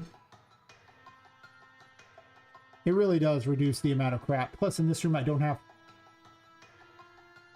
No, wait. There's another problem when you open the door. Right? Because upon opening the door you can now see all these things in here. You'll be able to see everything from down here all the way over to there. I guess it doesn't make a big difference. I'll think about it.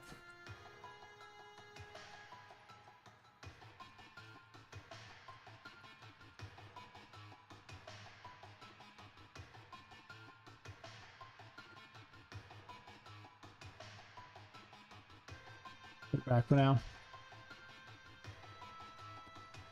I can tell that these rooms are going to be a slight problem, but I mean, they're necessary to have souvenir shops, so it is what it is. I might need to put a slight lag in these things, though, before gravity's applied. Nanite's terrible, don't use it. That's my advice for nanite. It's terrible, it's not good at anything. Yeah, pretty much. It just doesn't do anything. Like, the FPS is absolutely... I actually lose about 20 FPS if I just enable it. And then certain rooms just outright crash. What I'm using are data layers. So, let's unload a bunch of things here so you can get a better idea of how the data layers are really working.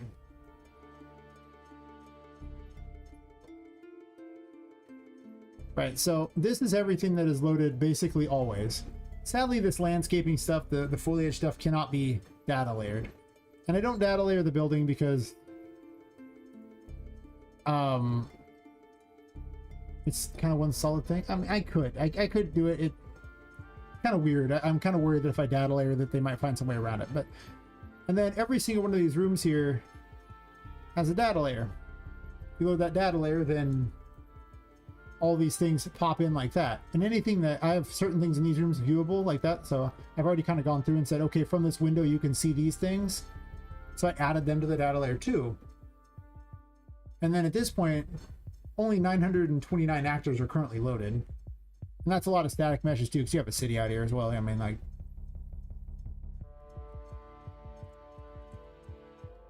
and then I have essentially these little, like, you know, room thingies like this, room infos, and they basically have multiple boxes on them that basically just say, okay, at this one here, I want you to set the thing to loaded. We'll go through all the things for that, for how data layers work.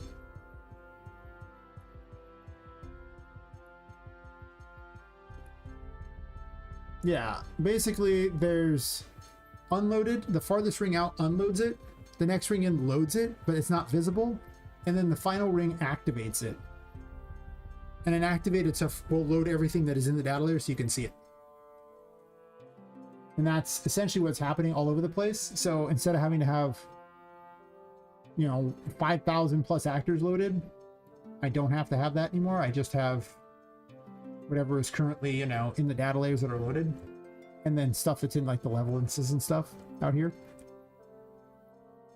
So that was a big thing that made a huge difference, because I mean it basically what you want the H-load system to do, but the H-load system doesn't do. Because here they're completely stripped from memory, but the H-load system doesn't do that.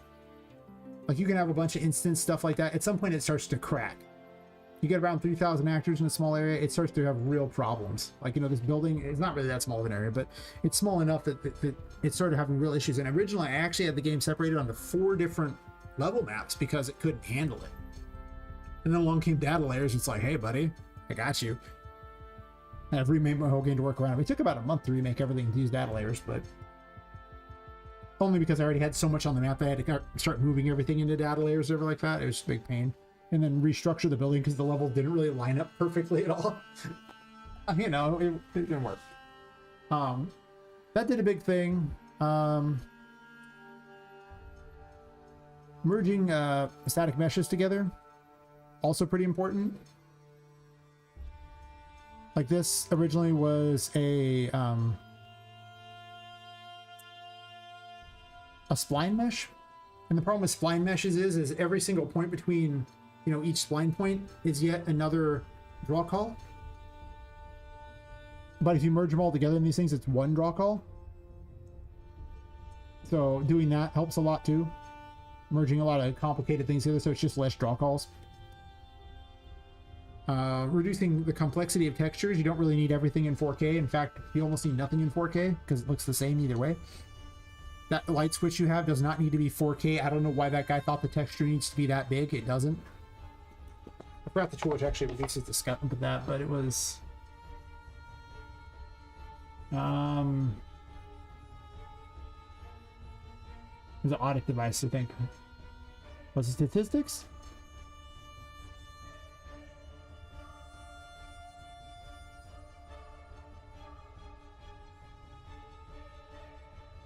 I have to look at how to do this again. I forgot how to do it. There's a...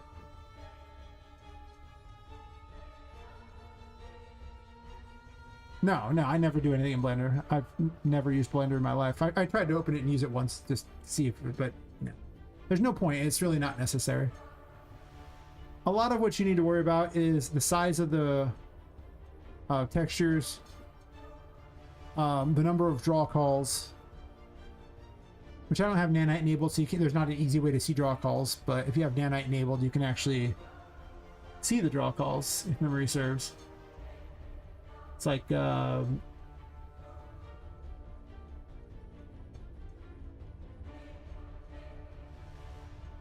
are you, draw calls?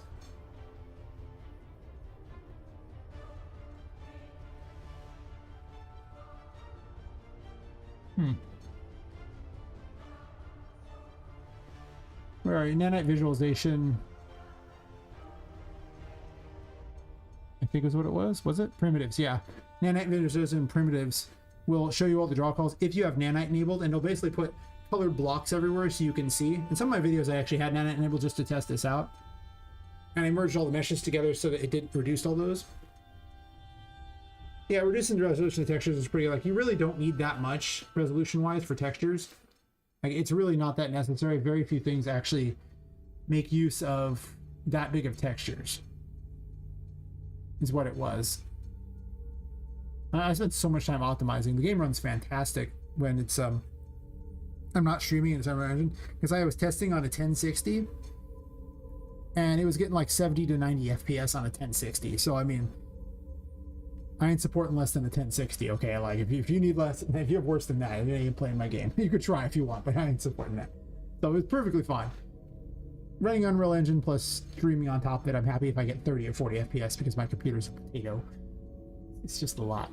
I'm trying to remember the various things like that. I need to make a video on how this was done too. You could, but then you're locked into having NVIDIA graphics cards. Also, people say it looks like crap. There's that too. I don't know if it does or not. People just say it, so take of that what you will. But I have like an AMD graphics card and an NVIDIA, and the NVIDIA one's the one that's actually doing the streaming stuff, and the AMD one's actually the one playing the game. So if I had lessons, I wouldn't actually do anything because it doesn't work with AMD. So I know full well the problem here. They were really cheap back at the time when COVID was going on by comparison to the other ones. What was the other things I did? I really think that if you just do those few things, like you reduce the number of draw calls, you reduce texture sizes, and you use data layers, you can basically just go ham. Data layers are just amazing. Optiscaler? That's fair. I don't know. Like I say, I've heard real mixed results on that. Like, it makes it faster, but it makes it look worse, is what people are saying. But again, extra can of worms. I'm not sure I want to open it up, and I don't need it because if it's already getting, you know, 70 to 90 FPS on a 1060 when I'm not running all these things, when I run the game, you know, without those things open, I mean, I'm sitting at like 90 plus FPS the whole time. The problem is I'm also usually recording it then too. I just closed Unreal Engine. Unreal Engine's really heavy, to the surprise of I don't know who. Now, if you try to load everything in this game all at once, oh my god, like it gets so laggy. This is not intended to be. You should never do this. I mean, Unreal Engine's just perpetually doing all this stuff behind me. It's just really heavy. You can actually increase the speed quite a bit by just closing all the extra windows like content browsers and all your blueprints too. And you can actually get to like 40, 50 FPS. And some points I can even get it to 60 after I've done the full optimization. But I keep adding things. But I mean, I have, you know, enemies spawning in. I have a single entity that controls them all, the Puppet Master, that does all the spawning and removing, and it also initiates all the directions for everything and tells them what to do. So it's the only thing that's actually thinking. Everything else is doing all the, you know, just following instructions to it. That helped a lot too. I remember when I did that, I was having FPS problems with having just, you know, 8 to 10 enemies on the screen. And then when I built that new thing, I was having battles against like 60 plus enemies. But to be fair, there's also a lot else going on in the game, so it's not like there's just enemies to worry about. So it's a lot of optimization things. It actually controls a lot of the puzzle stuff too. Again, it's better to have one thing that thinks and just tells everything commands. It's just less instructions being run through. Yeah, now I have everything loaded. You can just see it jerk around. It's pretty bad. It says only 3,000. Okay, now we're at 6,500 actors. Yeah. Jerk. Yeah, this game obviously can't run with all this crap loaded for sure. It's still preparing textures.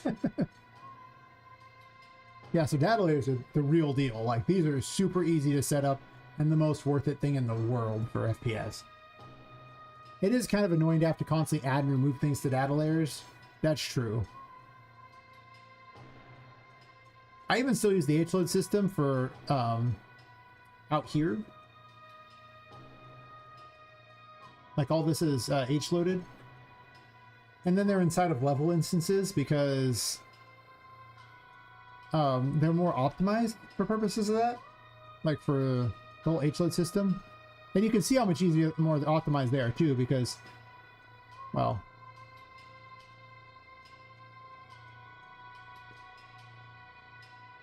I think I locked it in place. I forgot how many things I have loaded here. I'm gonna unload all that crap. Just so I have the ability to do that. I have 92 data layers. Nice.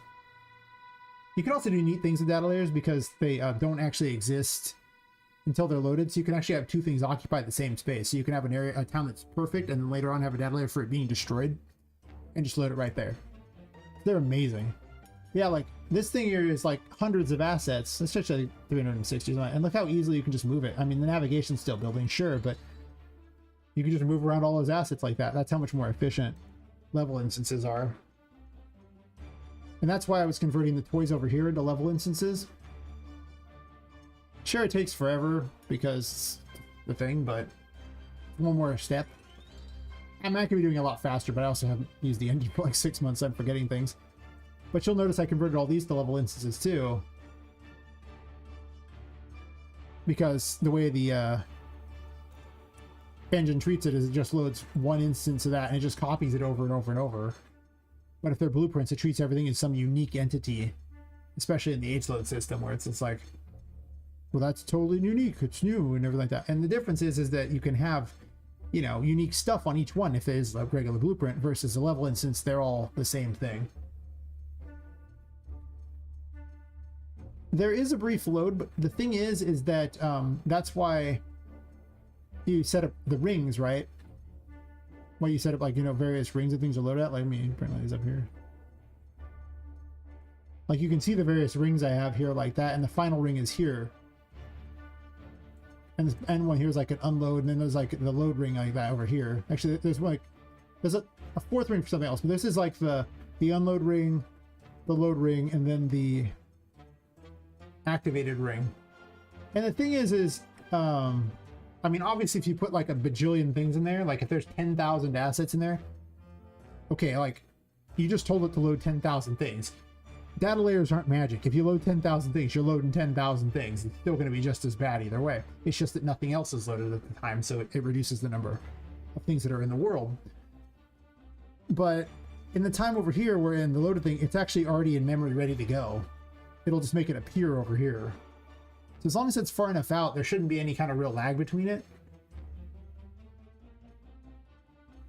I mean, again, you got to control the demon when it comes to how much you put in there. But I mean, there's probably 1,000, you know, assets in this one. It wouldn't surprise me. This one room here, because of all the doors it seems to, it's one of the biggest rooms in the game.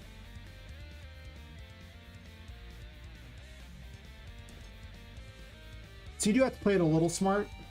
There are visual things like that where you won't be able to see things loaded in because you're in the wrong data layer and you have to add them to multiple data layers. So that is a thing. So you got to be kind of tricky with it.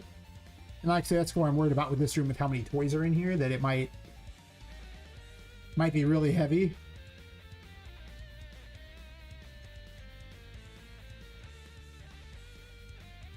But for the most part, you can load stuff really fast like that, and especially if your stuff is, you know, not like 4K monstrosities or whatever.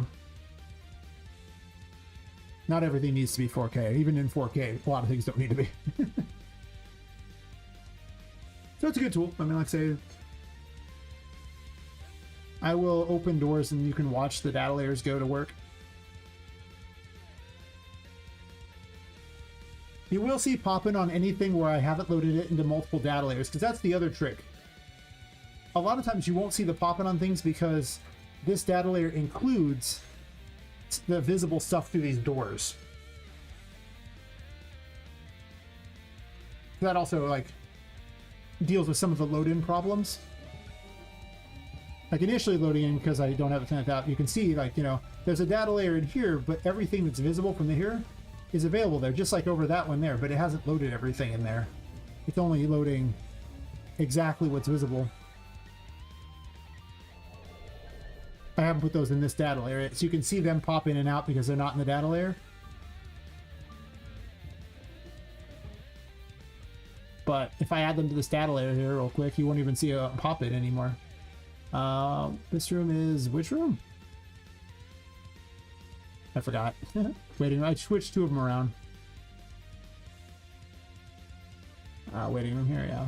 So let's load this data layer up.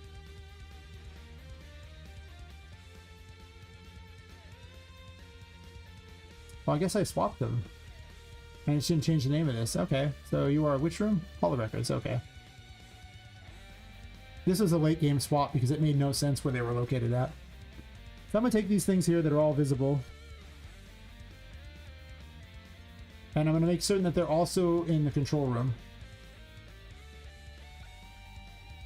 Add actors, data layers, selection, sure, like that.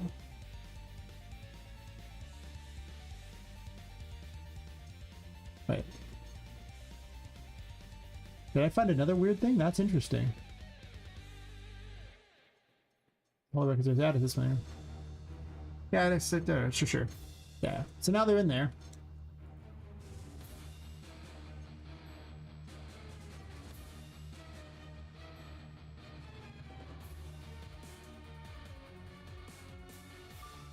As soon as it loads the control room, those should load with. Wait.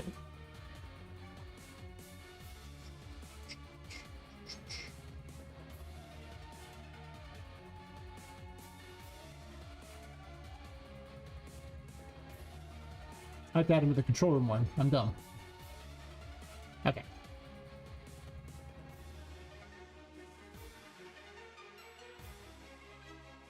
I have to remember how things set up. We'll call it the 4 a.m. thing like that. So it should load with the control room now. And you'll notice the stuff that's farther beyond this room doesn't actually load.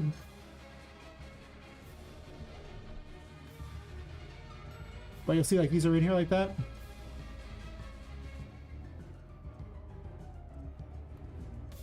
So you can basically treat it like, so, you know, it's unloading and loading data layers, but certain objects are still in both data layers, so anything that's in both won't, it's like a buffer between them, essentially. Just like I can run out here. And the things you saw pop in need to be added into this thing here, too, so you don't see the pop in there. But everything farther beyond that that you didn't see doesn't need to be in the other data layer. It could just be in this one, because they won't see it load in. Even if it's like a lot of stuff. So as long as you do that, you can get away with a lot of, you know, not having to worry about it.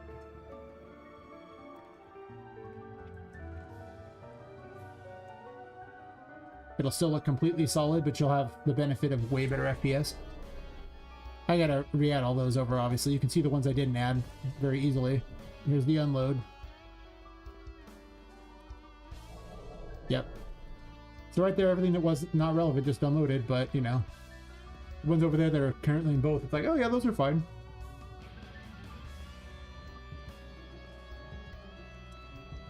I also need to take everything that's viewable through that door because the door could be open. And if the door is open, then you'd be able to see it from inside there too. So I need to do that. So you do have to account for that with data layers, but then that's the only thing in the world that's loaded, so. This one too, again. It's because I swapped that room. Probably do that now, actually.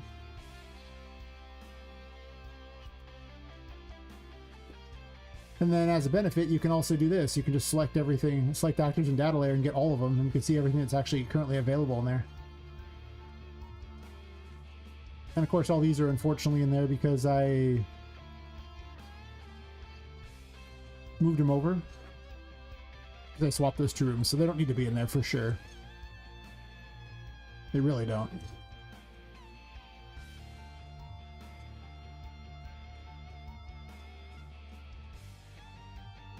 But I definitely think that was like the single most optimal thing I did, for sure. Because literally, like I said, I had 4 levels, and then I was able to put them all together in just one map, all because of data layers.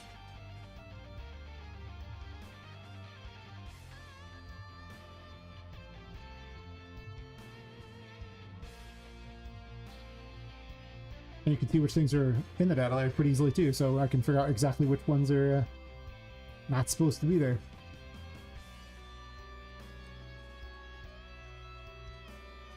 Yeah, I guess I gotta go through and do this part here too. I don't want everything visible from here, so what's really visible from this door? Okay, this whole room is visible from this door. Who am I kidding? Literally the whole room. Except for maybe like a shelf up here. Even that's visible from over here. So this room is basically just visible.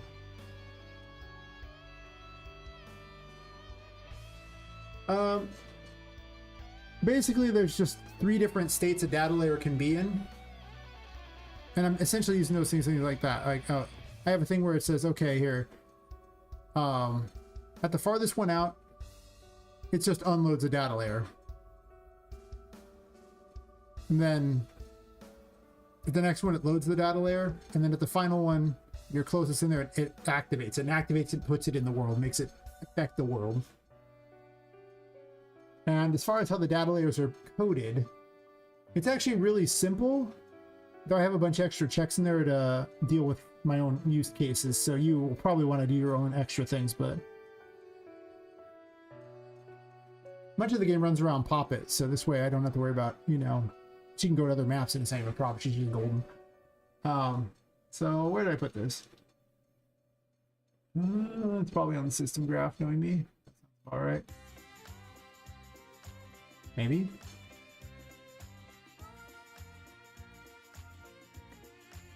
Activate room. What happened? You can tell my computer's a potato because sometimes it does these things.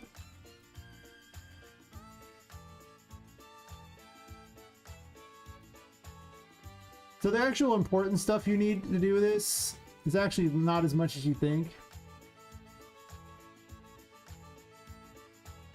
You have to get the data layer manager. That has to happen.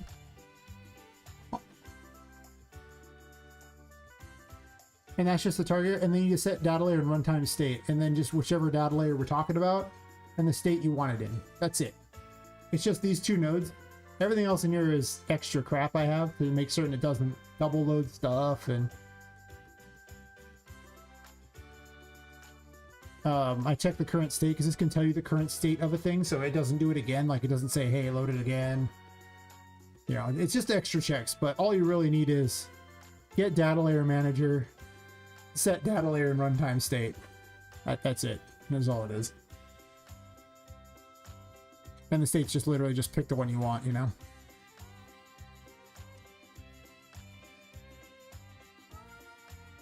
And as far as how you make a data layer,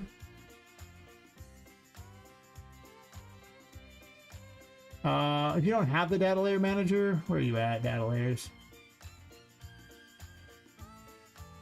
Yeah, just bring up the data layer outliner.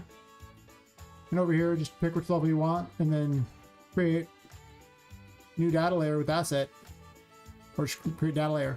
Easier like that. Your data layer. Put it where you want. Where am I putting these things? I usually append DL before it, just so I know it's a data layer. We'll call this the example data layer, sure. And now example data layer exists and I can add things to it. Click the thing you want, right click the data layer, add actor to data layer. Or select the data layer, yeah. Or remove from data layer. Pretty much it. That's all you really need to know. There's lots of extra little dumb things you can do, but you can experiment and see all the extra things, but the gist of it is just that. Like I say, they're level dependent, so this map they can't be transferred around. Like they're only on this map. If that matters at any point. Should probably make a video explaining them. There are videos out there explaining data layers, so it's not like I would make anything super unique. I'm gonna delete the select data layer because I don't need it.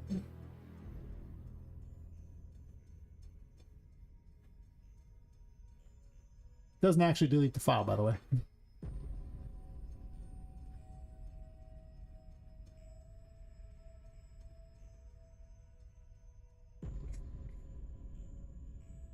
Oh, that's right. I set them by chapters so I could tell them apart easier, for sure. Okay, I'm just gonna go ahead and type. I'm lazy. Yeah, I don't need this.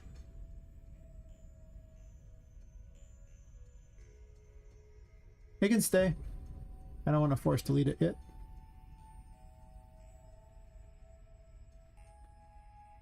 Come here, undo history. If I don't delete that first, it's going to close all my little windows or my little browser tabs. I don't like that.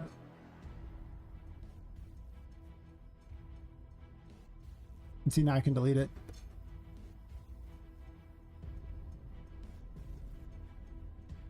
Default asset streaming cloud. Oh, the H-load system. Which I actually have set up it's like on the world settings, there's a H-load, so runtime settings, and then you can set up various grids. There's two different types. I have world runtime spatial hash on, the other one is world runtime hash set. There's some differences between them.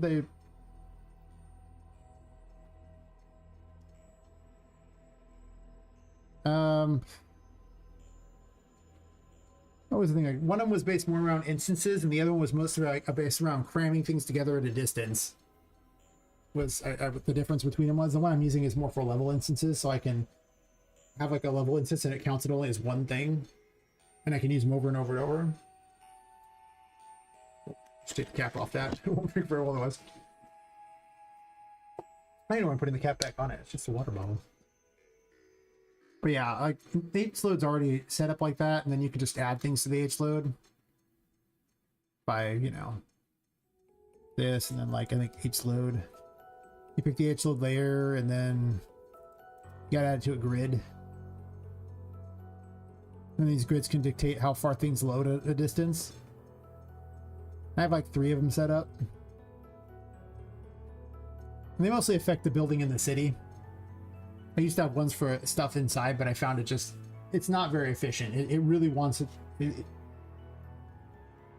really is limited on what you can have in there. Like you really are going to be bending over backwards. Data layers came about much later. Like I think they're only a few versions old as the new better version of things. There was oh gosh, Ghost told me about it. Like on his full name, I just call him Ghost. But yeah, he showed up in another Unreal dev, and he's like, "Yeah, these are great." And I was like, "I don't want to learn something new." And I fell down the rabbit hole, and I was like, "Oh, okay, well, yeah, okay, these are good." And I've been reworking my whole game ever since. These are good. Oops. But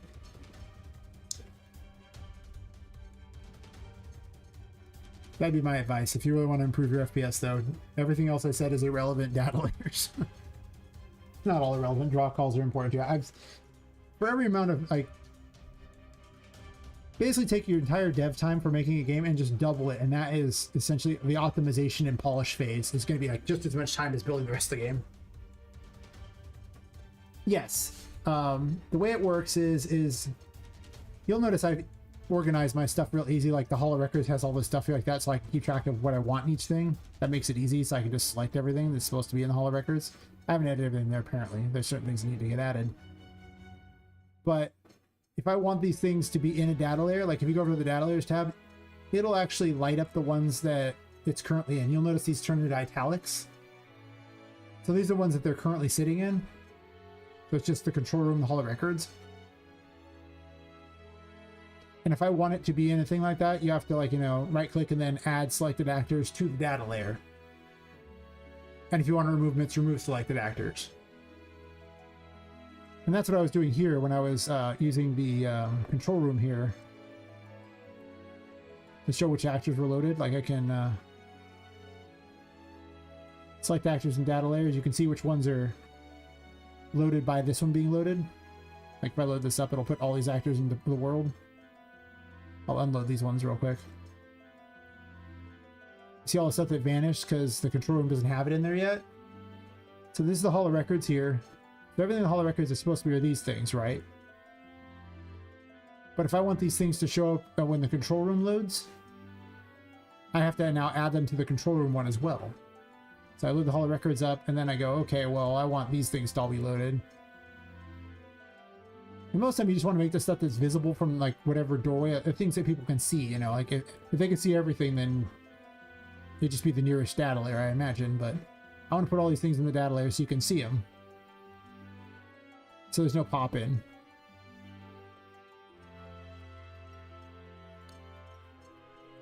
Alright, so now I'll add these to the control room here. You notice it's not italic on some of that. Oh, I guess some of it's italic, but whatever. Now if I unload the Hall of Records, you'll see that I didn't include the fog, but everything else now loads. Yeah. Except for, you know, what the difference is Unreal did it for you. Like Epic made you the data layers. But yeah, the concept's really simple. I was actually doing the same thing in RPG Maker. Because I worked that engine, I just did things that weren't appropriate for such a trash engine. Take that, RPG Maker. Nah, I make fun of it, but there's still a place in my decrepit heart for it, I'm sure. I don't know where it is, but I've been trying to rub it out for years, you know. I can't have it exist. Yeah, like, I need to load these things in here too, so you can see, because you can see through this door all the way over here. Everything that you can see through that door needs to be loaded into this data layer, so there's no pop-in. But I don't gotta load anything over here or anything like that too.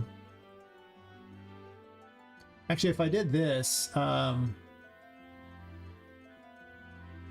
selected viewport version.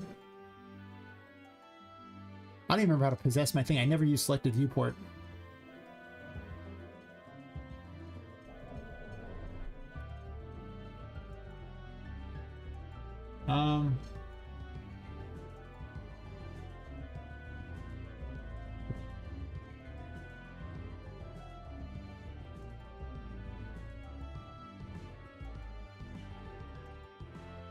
look up how to do this. I've forgotten. I never do it.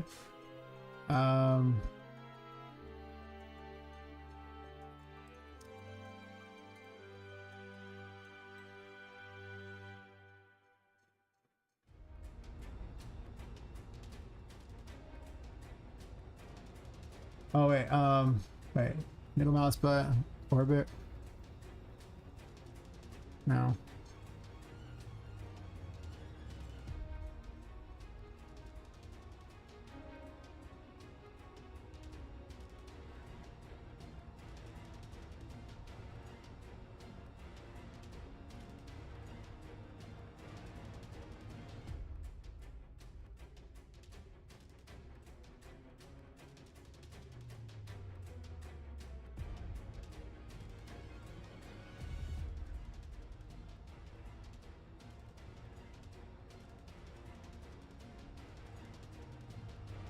I forgot.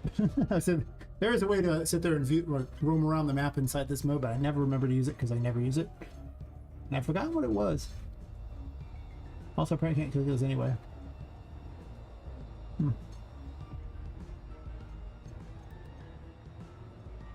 It's like some shortcut key. Shift 1 for mouse cursor. No. Now I'm curious what it was, but whatever.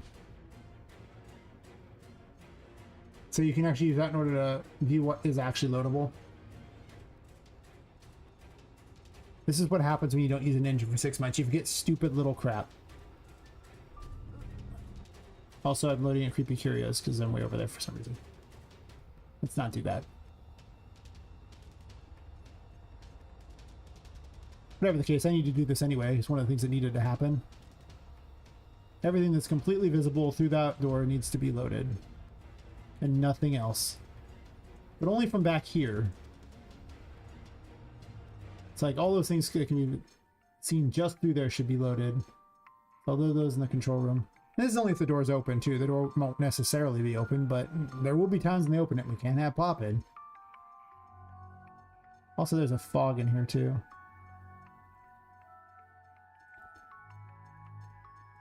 Where are you, fog?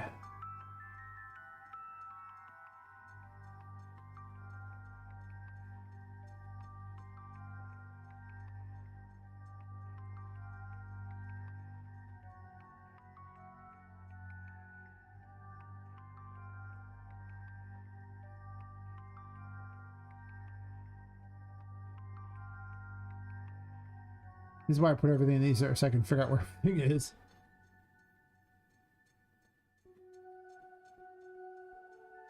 Here you can see all the unloaded stuff.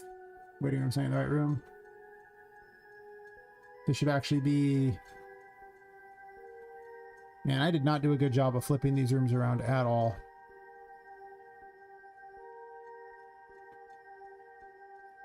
True. I've definitely considered it. I was much more on track to do a whole bunch of things, and then I had to take an enforced 6-month break due to health problems. So originally I was going to set up to apply for a mega grant and get a demo together and have like that by around this time, or at least a you know, a good playtest version. I'm 6 months behind. So, but yeah, these are what I've learned along the way to optimize, and this is all part of the demo area anyway. The demo encompasses all the way up to fighting Patrick, which should take about like 30 to 50 minutes. It takes me about, I think, 34 minutes to get there, assuming I get everything. But I know where everything is, so I imagine a regular player is going to take over an hour to get to Patrick. I suspect that the first map, like, it takes me a little over 2 hours, maybe just under 2 hours to get everything in the first chapter. I wouldn't be surprised if it took a normal player like 4+ hours, maybe 5. I probably don't need as big of a game as I think I do, because any Metroidvania where you know everything is usually way shorter than, you know, not.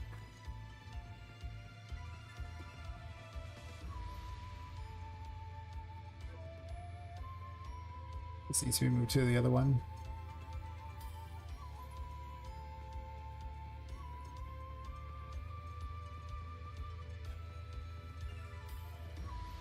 Yeah, I do need to focus on this, you know, I don't want to say a full demo so much as just like a vertical slice of the game that they can test. It's really optimized. So the playtest version that's won't be quite ready for, you know, the public, but will be good enough. But instead I've kind of focused on making the larger portion of the game a lot of the ideas of the game, which is not the correct way to do it at all, for sure. It's what I did, though. So, can't undo what I did. It was not a good plan, though.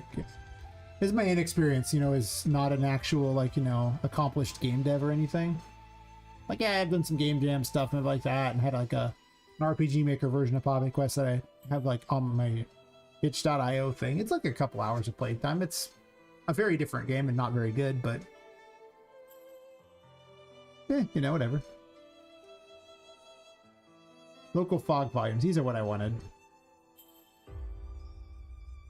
These need to be loaded into control room. I should have also been loading them into Patrick's room too. Yeah, the other side.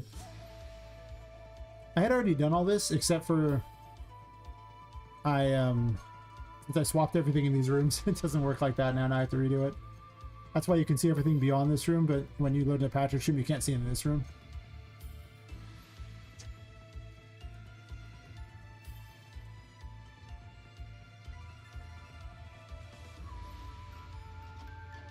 Like, you can see all that stuff like way out there. Though I guess that fog kind of makes it not that necessary. There's a wire there.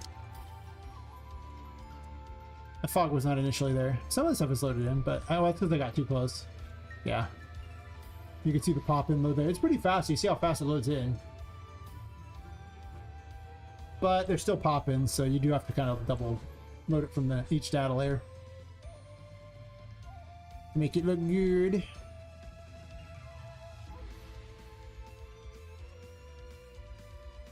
Good. Can't really see the flower from there probably, so.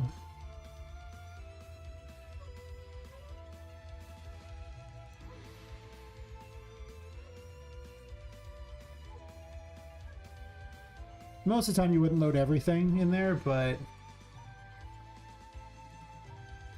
this room's basically a glorified hallway.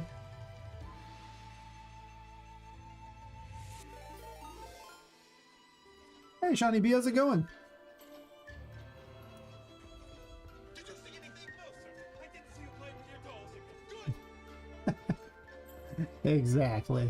No one saw anything. I was just explaining data layers. Stayed off there, and I was like, oh yeah, by the way, data layers are the best thing for optimization ever. Imagine a world without them. Now I'm just checking to see there's no pop-in. Since I swapped this room out. I was working on my toy store earlier and I was like, wait a minute, or actually a souvenir shop. So what have you been up to? I haven't been streaming in a while really on Twitch for like, it was like a 46-day period I was not on Twitch, so I haven't kept up with anything anybody did. Health problems, man, don't have them, that's my advice. Wing. That's right. Do I count as a shiny one? Am I like a shadow Pokemon though? I mean, because, you know, I'm like, you know, a villain, so I don't know if I could be shiny. I'm not appreciated, definitely. I've been just kind of doing short streams because, well, it seems like it makes health problems worse to continuously stream, so I don't. I've just been doing it every night now, just a couple hours or something, maybe 3 if I get feisty.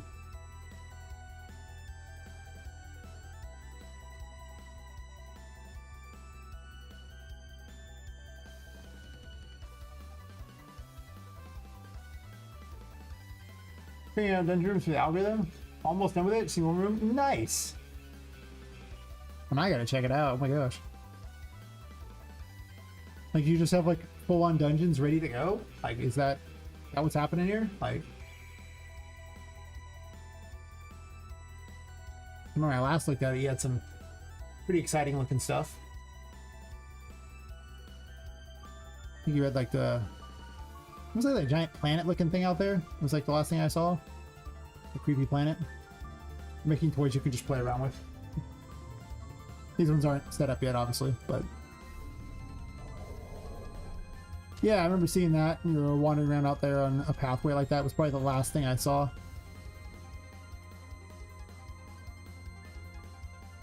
Like I said, I really haven't done anything in a while. Wait, what happened? I'm so excited I got launched. You can throw these down on the little...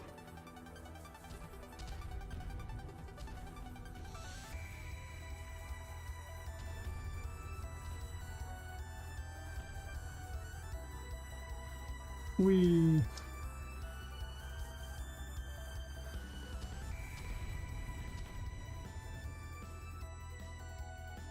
I was showing people the scale of Charlotte versus, you know, Poppet. So I was having to explain how I'm gonna have to have a boss fight against, you know, giant terrifying thing. She's floating in the air, but she's a ghost. She gets to it. I can't get too close or she'll auto kill me, so you get an idea of how big she is compared to me.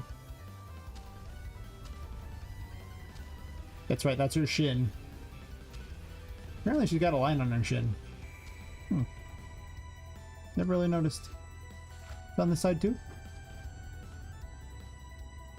That might be her stockings or something. Maybe.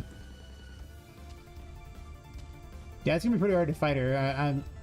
Because the discussion was about how flying would be, if I was gonna include flying or not.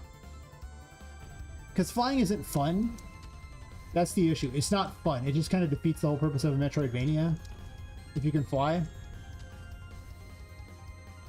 So maybe you have to get up on shelves to fight her somebody. I mean, she's a ghost, so it's gonna be a Shadow of the Colossus scenario here, where though she is just, you know, an average-sized little girl, you know, she's like 13 or something. But I found out that women get their growth spurts, you know, around that age, so she's basically full, you know, female height of, you know, what, like 5'4"? She's not particularly tall. And Poppet's about 10 inches tall. Kind of game breaking, anything games flying. Yeah, that's the thing. I thought about it and I programmed it in there, but the issue simply was it's just not fun at any point. Like every time I do it, it's like now it turns into some sort of almost like a flight simulator shooter thing, and it's like it's such a disconnect from the gameplay up to that point. So it's like, I don't know. So instead I was considering having, though this mechanic is not programmed well yet, there was an idea one. I was thinking of putting hooks on the walls that you could latch onto. Just a grappling hook effect, essentially. Because for the hanged man, she just fires a rope from around her neck and hangs herself places. I don't have a flying thing for it like that. She's just literally just makes her walk in the air for now. But the theory was I could have areas where you could only latch onto certain things. And then she could use it to swing places like a Spider-Man type of thing.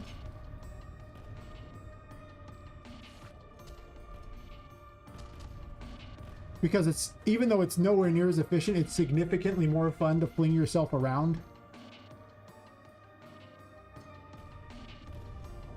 Just imagine it with real animations, of course, not just her running in the air. But if I just had hook upon hook to grab a hold of and you just kept launching yourself, that'd be so much more interesting, even in a boss fight. And then you have to let loose from the thing in order to use your abilities to like take a shot at it or whatever, and then do that again. More fun. Remember this free game called Ghostwire Tokyo? It basically did lateral gliding with flying mechanic. You couldn't gain elevation, you couldn't kill as a gap. That's 3 seconds so. Maybe still figure out how to gain elevation skills. I've kind of wondered about it. I mean, she can already jump so far. Well, if I don't grab the ledge. That programming is epic. Well, I didn't program the ledge grab. You can already jump so far with double jump. But maybe. So that's currently what the chariot does, is just give her a double jump with the wings. The main problem I had with flying was I was also wanted the wings to actually appear and just stay out there for like flying for later, but I have to explain why the chariot suddenly has the power to fly when it didn't before, and I don't really have a good way for that setup. Like, you know, you pick up another tarot card and some of that tarot card makes the chariot better. That's not how tarot cards work. The tarot cards don't typically have anything directly to do with each other. There's not some combo thing going on anywhere else in the game. So there's kind of a disconnect there too. And then what's the Hanged Man do at that point? Then the Hanged Man's kind of superfluous. Because it's just a crappy version of flying. It might be what I do. Someone did suggest that recently, but grab a, whoa, freaky. Grab a ledge thing with it, or grab hooks. But yeah, gliding is, it was mentioned earlier today too, as a potential option. I guess one of the big problems is when would gliding be useful in this game? Because the rooms aren't that big. I mean, like, if she could glide, she could just cross the entire room, but she can practically do that anyway, or just double jump. So I don't know how necessary that is. And then how often is she higher up, too, is the other question. Because, I mean, like, how often is she up at a high enough height that it would make a difference? And, like, she can already get halfway across this room, just about, by just jumping. Like, 3 sets of jumps and she's basically crossed this whole room. So, I don't know where it'll be useful. Like, gliding seems okay, it's just where? Because in a lot of cases she's not higher up at all. And if she is higher up, she can already reach the areas she wants to get to, so it doesn't really help her get anywhere new that she couldn't already reach. So it's also Zelda with the Wild Convention and a parachute style falling, so if you want an enhanced impact, yeah, double jump, soft glide, yeah, that's fair. Depends on your level design chorus. No drop attack, and help with that, I guess. Gliding, yeah. I mean, I don't stop you from using any of your abilities in the air. So you could, well, except dash, unless you dash in the air. The problem with dashing, that's also probably part of the problem gliding has is, it does let you get farther too, and I originally had aerial dashing be an option for later, and the issue was is you could go really far because it's effectively a triple jump. But that also let you go up a bit too, because you could, well, I guess it didn't really send you up, but you could dash, you could jump then dash and then do the extra jump in the air and get like to a higher much farther away.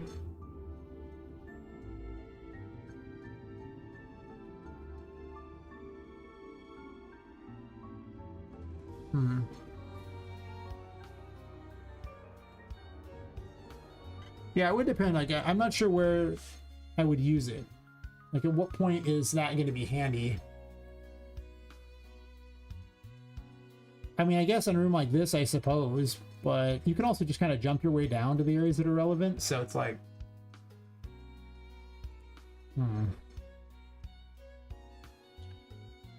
The other thing that I find gliding tends to do in games is it tends to negate fall damage. Right? Like, in every game where the gliding's a thing, it's usually like there's fall damage, but there's no fall damage in this because Poppet's a sack doll. So she just kind of, she lands like a sack of rice would land on something. It's like, it doesn't really hurt her. I actually made that an in-universe thing, you know, because there's another doll who came before you who was made of porcelain and she hates falling because, well, it might be a fun DLC idea. You play as the other character that went through, but she's made of porcelain, so she can't take falls or she'll just take damage. And that was my in-universe explainer because she's a sack doll. She's just full of, you know, whatever beads or rice or whatever. It'd be like dropping a sack of anything. It just wouldn't do a lot. Yeah. Versus the porcelain doll but the porcelain doll doesn't have an issue with water because he's porcelain. Porcelain's fine in water. Whereas Poppet's a sack doll, so she soaks up water like a sponge, which is why water, you know, takes her out. So that character wouldn't have to get any kind of immunity to water. She could just go through the water, but she gets up to one of these there, she got to find her way all the way back down because if she falls, it's like a KO kind of scenario. Maybe that character could have gliding. So if I do have like a DLC character for later like that, that would be pretty fun to do. Obviously, that's a way farther down the road if the game does well. Yeah, kinda, yeah. But yeah, maybe as far as gliding goes. Then the other question is which tarot card is gliding? That's the other limiter too, is I have to have an explainer for why a certain tarot card grants an ability. So it has to have some, at least partially logical, you know, relation to that tarot card. I mean, like, the reason why the hangman hangs you places is basically about indecision and you being stuck in places like that. So I realize that it's not really the same as hanging yourself, but you're taking a thing that's, you know, a concept of how your life is going and trying to turn it into a Metroidvania ability. There's going to be some liberties taken for sure. Now, people think hangman, the people who don't know about tarot just think the dude being hung, so it works for them. But at least it kind of tangentially relates to what the ability is. With gliding, I don't know which tarot card would grant that.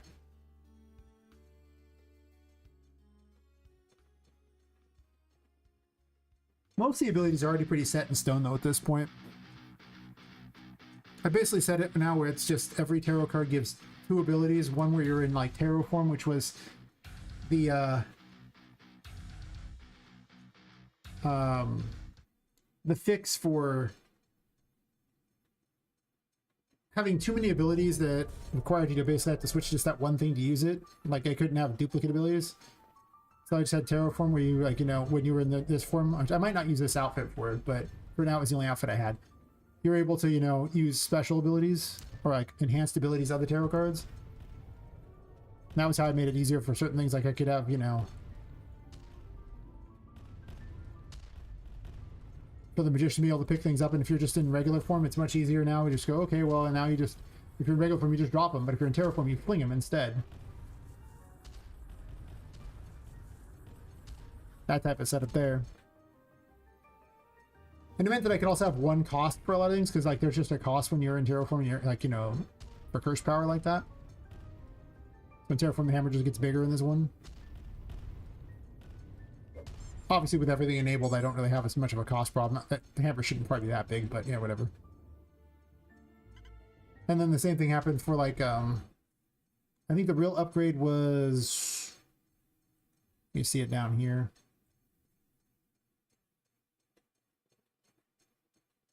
Basically, I'm simplifying the controls because I realized I was trying to map them all to a controller and it wasn't really going to work. There's so many abilities. And it was so difficult to use them quick enough to make them actually useful, and you couldn't team up with them. Like certain abilities, like now the Hierophant has the ability to, when you're in tarot form, to just do its thing, as opposed to having to switch specifically to that card. So this way, you could use the Magician with it. Oops. This is fine.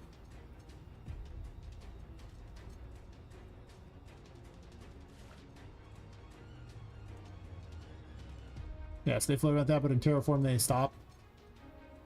But now I still could use any particular tarot card with that and do that, so I didn't have to always switch that. And I just made the Hierophant now also have a anti-sanity issue. Actually, you could pay life to gain sanity. Oh, I can't grab suddenly. Yep, there she is. Hello. But maybe give her a grab animation for that. But still, that change made a big difference because I had 66 abilities and I was like, how can you quickly switch to 66 abilities? Well, you can't. How about 44 abilities? That's a lot. So, playing around with that.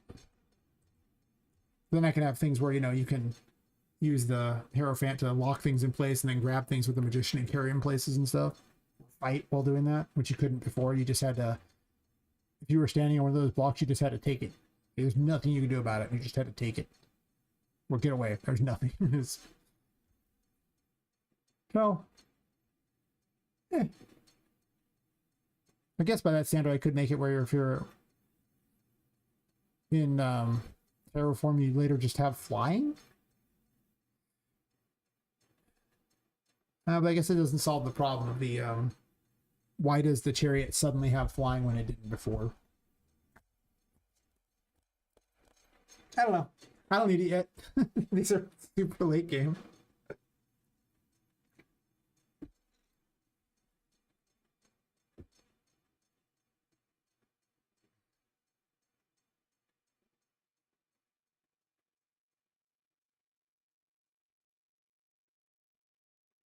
Yeah.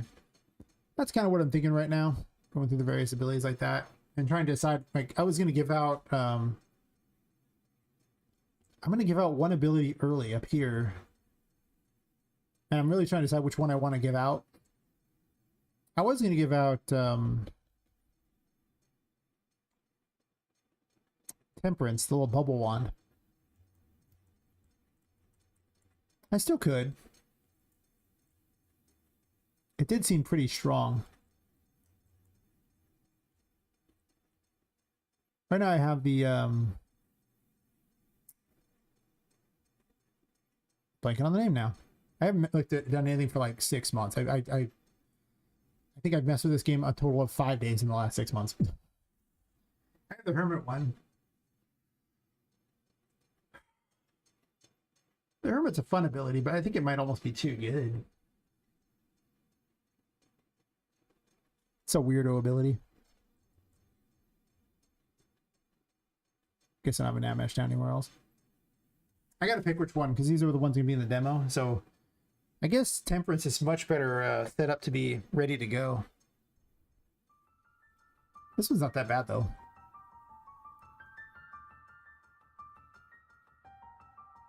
Wait, do I even have it as a thing on here? Did I not even bother to add it yet?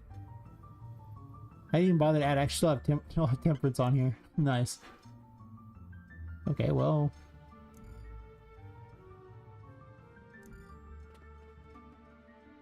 There's so many abilities. Maybe we'll make a Temperance just because it's like better set up. This is the one that drops the things behind, then you can detonate them. More fun to jump over things and, like, you know, try to drop them on there. If you can land and buy things, you do a bunch of damage. You can chain hit things. But there's no terraform ability for it, though, is the only thing. I can't even think of what I would use for it yet, so maybe I shouldn't use this one, even though it's kind of fun.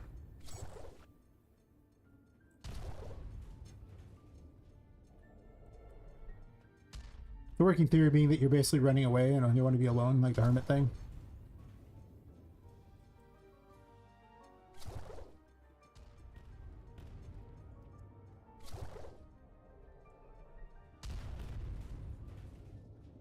Oh, don't go, don't hang over there. Yeah, I'm just gonna start putting her places watching you. She's basically a kill thing, and she's just watching you. No reason. I need to make her head actually follow you.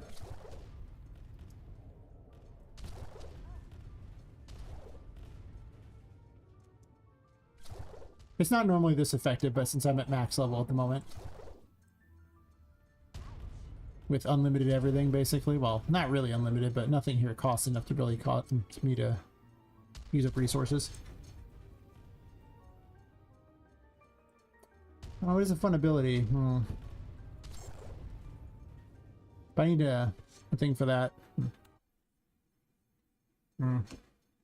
Indeed.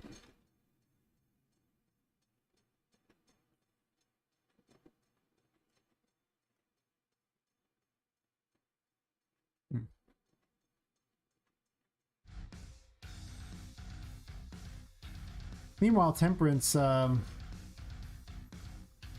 just made it where it fired the bubble things. She has, like, the world inactive. Like, she has basically all the stuff in the game, and she's, like, super high level. And the world actually causes you to regenerate all of your stats, because the effect of... I don't know, I have this... I don't know. So, yeah. The effect of the world is that, well, its main effect is you're immune to the curse. Just outright, you're immune to the curse.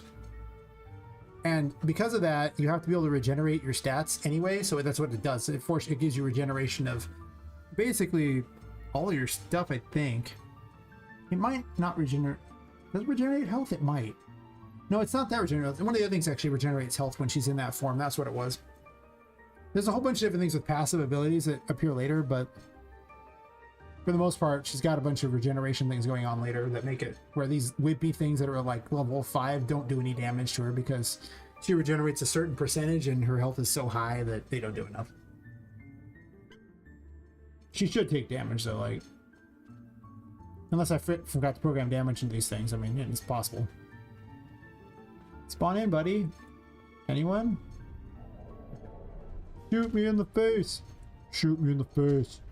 Please shoot me in the face. These enemies are so inept and crap. I need to fix them so they're not crap. Look at that, they're also just not even hitting me half the time too. Hit me. Yeah, this is like 5. These things are really low damage things, because, you know, this is like the start of the game. And I expect you to actually be here as early as level 3.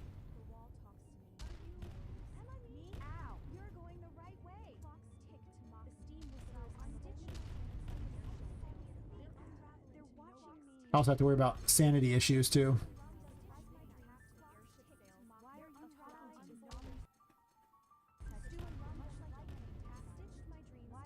These guys probably aren't going to spawn in here. I just had them here for purposes of showing them off one day. Actually, last time. Yeah, these fire like, you know, little ball things. I need to give these things more health. But if you're in this form like that, then it... Well, if they live, it would float them. But they keep dying because they have no health. I need to increase their health so they float.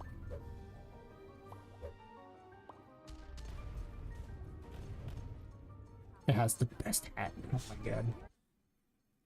I can increase their health though. I probably didn't give them any kind of level or something. That was dumb. The Puppet Master dictates levels on things that are spawned in there.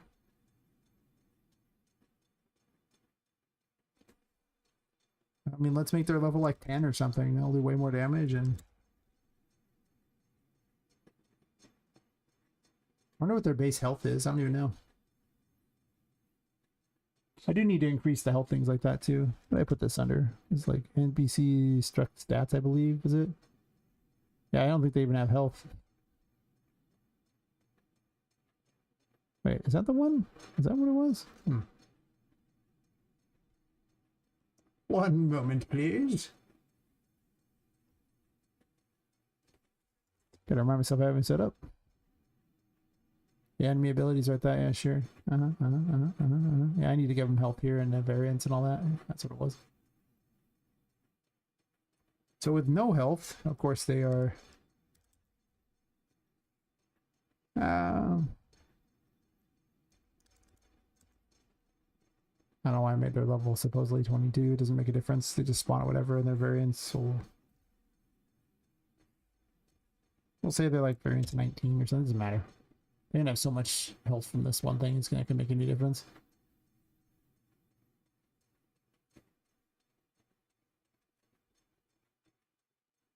Currently, the way it works is Poppet takes her level and multiplies her damage times her level, and so the enemies have way more health than her, and then the enemies just add their level to that, so they can have big numbers. So every level you miss in this game is quite punishing.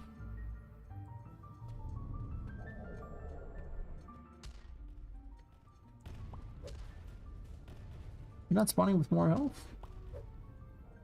Yeah, Owen has a bunch of health. And see, if you're in this mood like that, then it causes that to be a thing. And they'll eventually come back down through the bubble pop. The weapon doesn't do a great deal of damage, though. Yeah, I can make the game pretty grindy easy. And enemies could just spawn like that, you know, and if you don't pick up the extra levels, you're like, uh-oh. The game has an achievement-based level system in that you have to find these tarot cards, and every tarot card gives you +1 level. Like, you can fight till you're bored. It doesn't make a difference. The only thing you drop is money and, like, you know, things to recover, stats, and that's it. So you wouldn't gain much out of it. Yeah, sometimes they're spawning at level 1. That's interesting.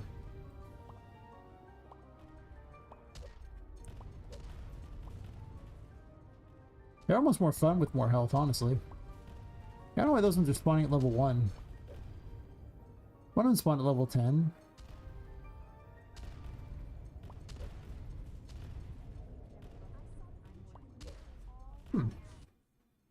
Interesting.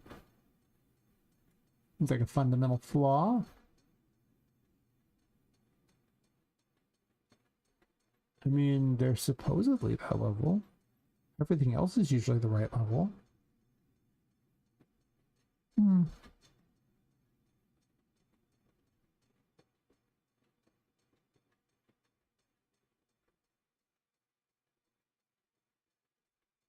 Maybe it's somehow ignoring that? It should be setting it, though. How does it set levels? That's a good question.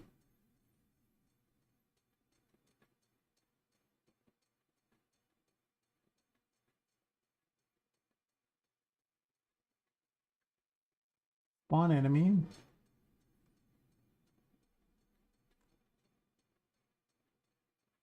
Yeah, the NPC spawn level should be here. So spawned in should have an option.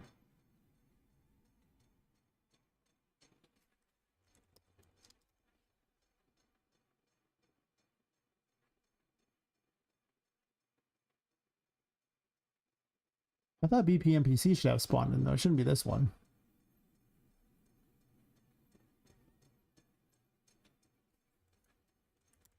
I put the music back on and messing with this.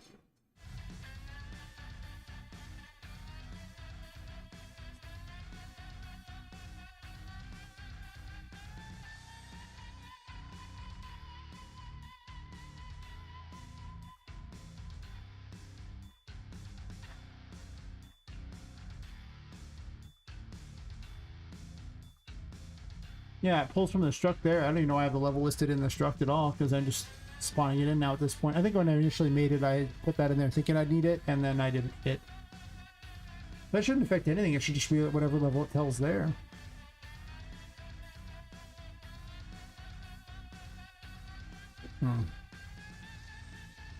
I'll figure it out in a second. I can use the restroom real fast. We're right back.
Alright. Long been streaming. Yeah.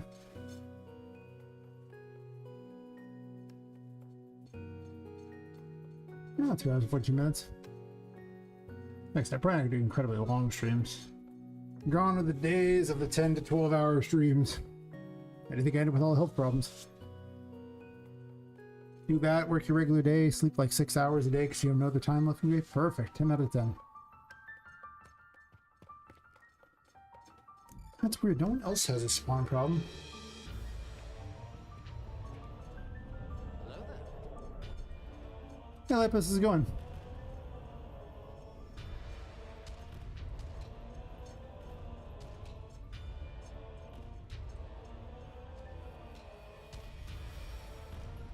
Doing good. Nice, nice. What are you up to? Exciting stuff?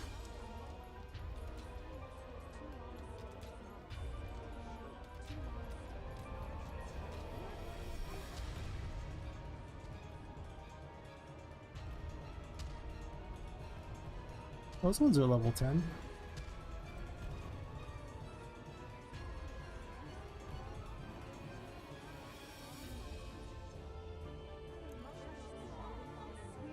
Day off? What are those like?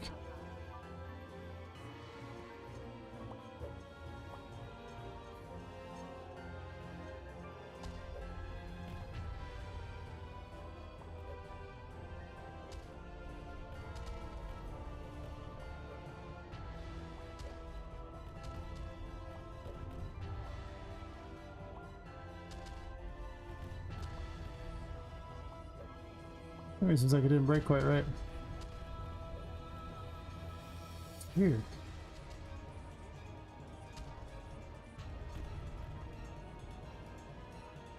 I'm gonna check some of the other rooms and see if they're spawning at the level they're supposed to or not, if this is just kind of a global problem. I don't recall this being a problem, but I don't know, whatever.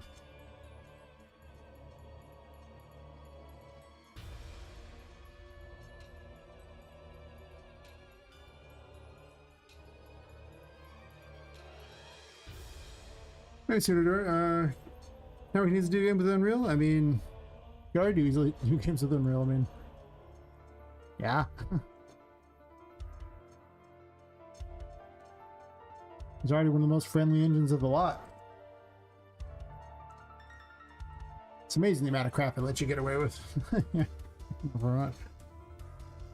Pretty much the things that I've gotten away with. Yes. Alright, so let's see why if things are adopting the level they're supposed to or not.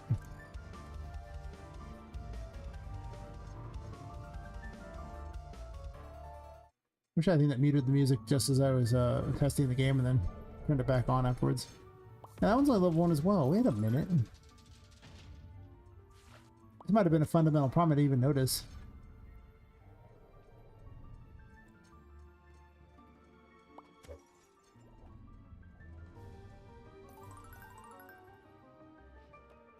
What level are you, buddy? That one was 4. That one's only 1. Now you're immune to damage suddenly? Okay. I think I broke something along the way when I was setting up a new spawning system or something, because it used to work, I'm pretty certain.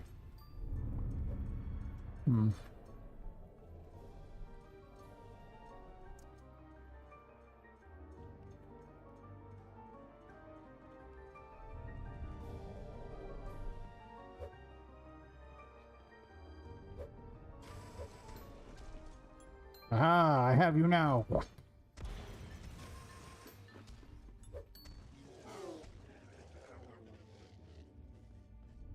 a weird thing there. You just stick them on the top of it, you impale them with it. I should have blood coming off them. Of course they're dolls, so it's not really a good thing.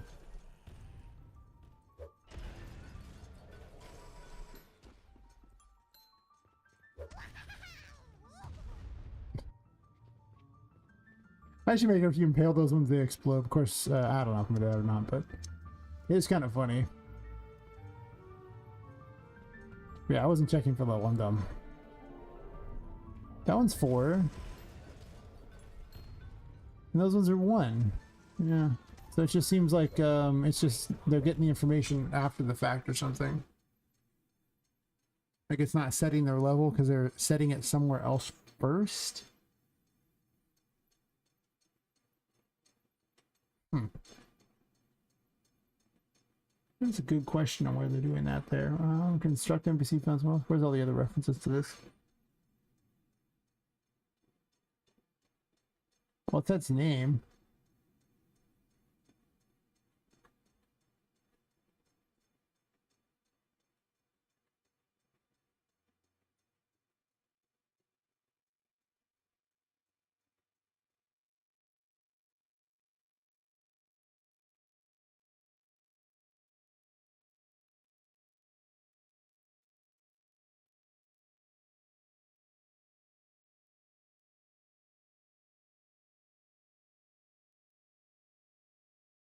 It's only set to members, so it's only setting health.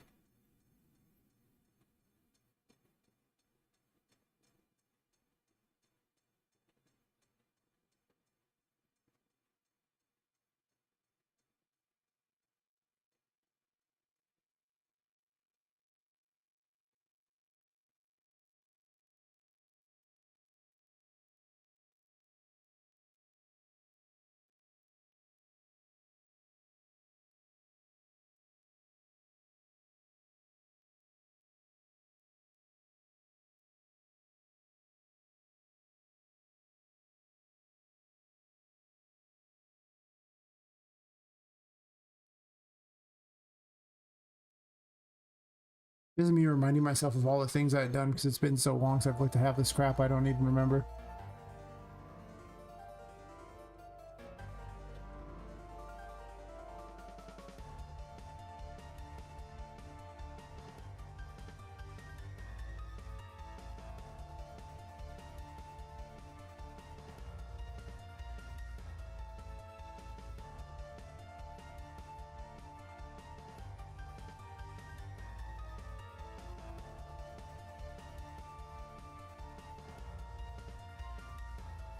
Why am I setting this?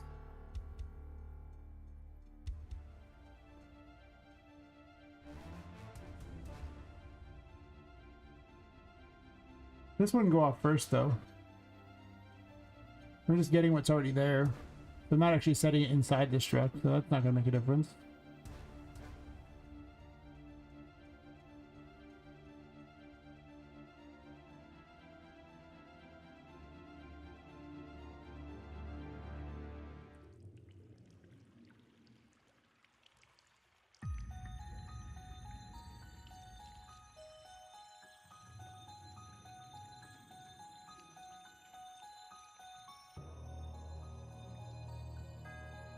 Fire projectile's not going to do it. Random drops aren't going to do it.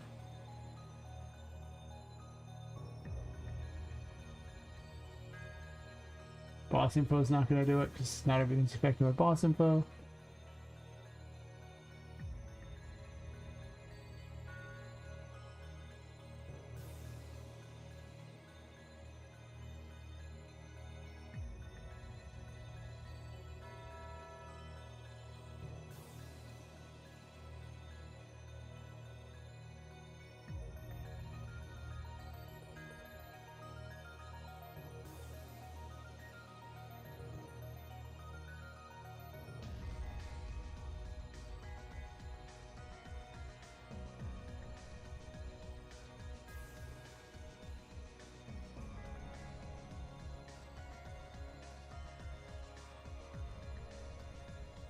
Hmm.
Well, setting name won't make a difference, sure.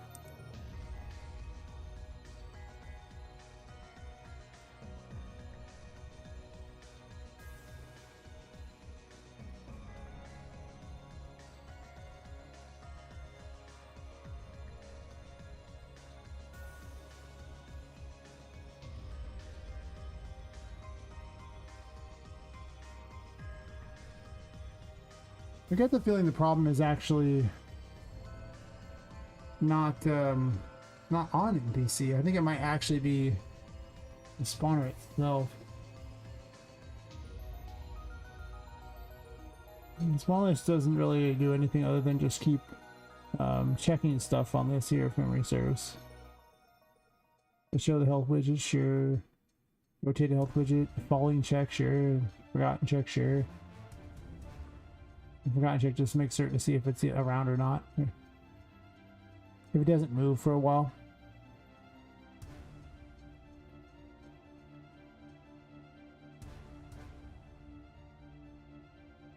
Yeah.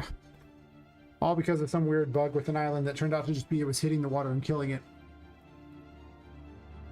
Remember that being a thing?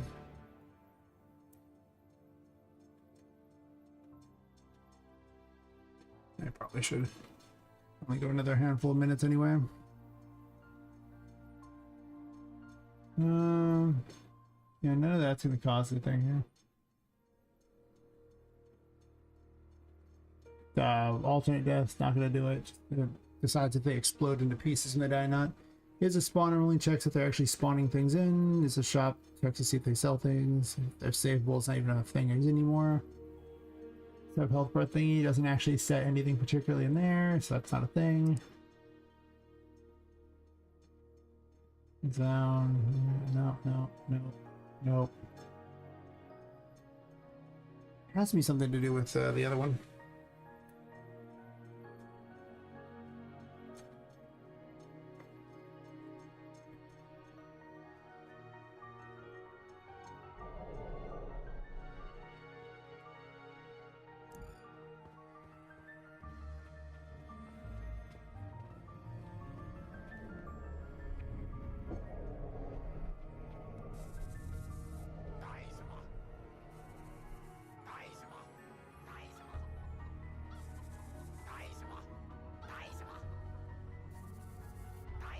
Wait, what?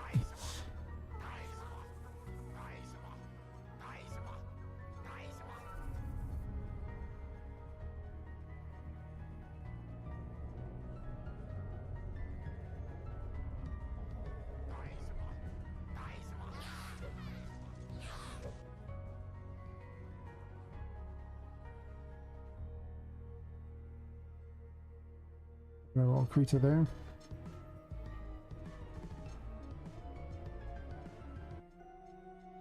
Keep a record of stuff off to the side so I have an idea of what's going on. Interesting. I don't care about that error.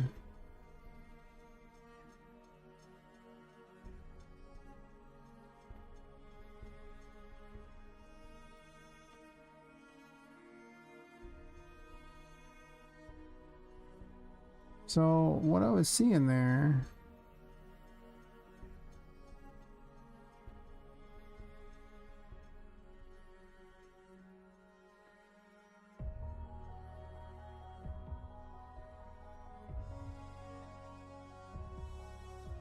no, those numbers are coming out right. So it's setting right there. It's the number it's just sending isn't right.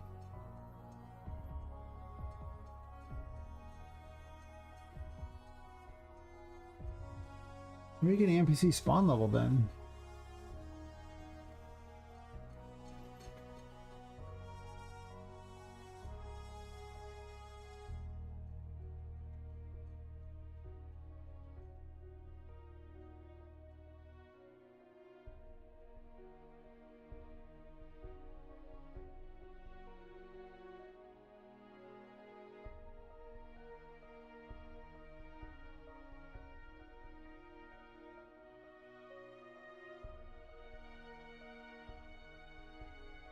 Right here it sets it to 1 if it's not I'm gonna do an experiment here. See if this is what's setting it. And then figure out why it's triggering the false on that for sure, but only sometimes.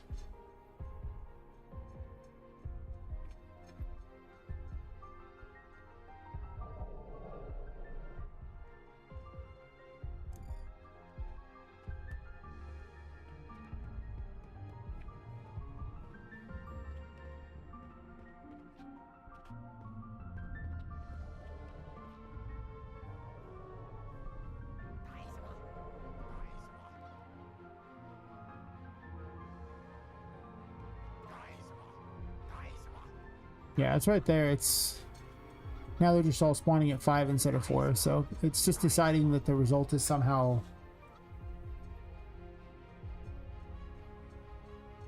not greater than 0.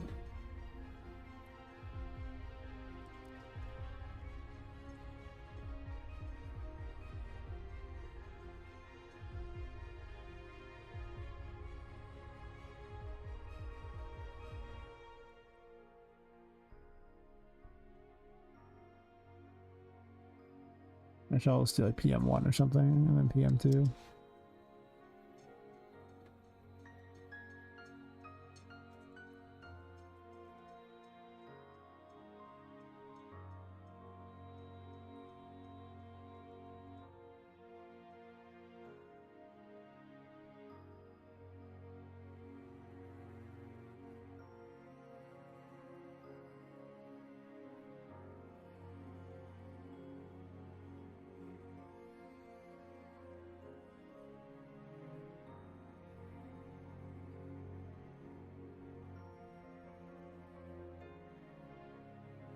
I mean, that'll tell me what the spawn level is already. I don't need to do an additional thing.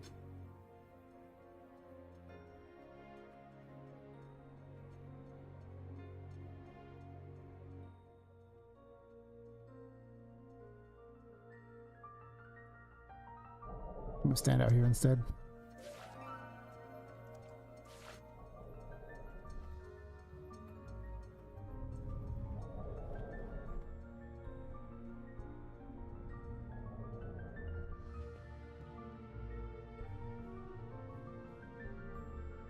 So it's pulling 0 every once in a while.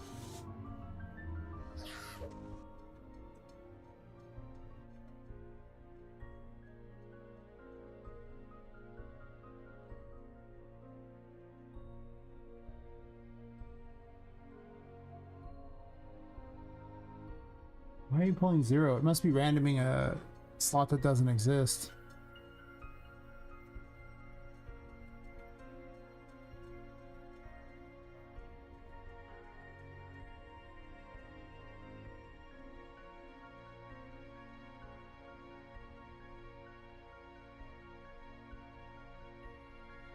But if it's randoming a slot that doesn't exist, I'm so curious now on this one.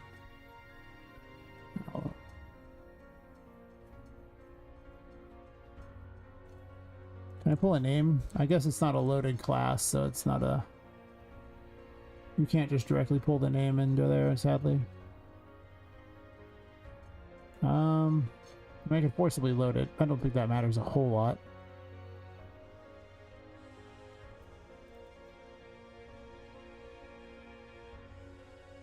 Guess we'll use that, it's reasonable.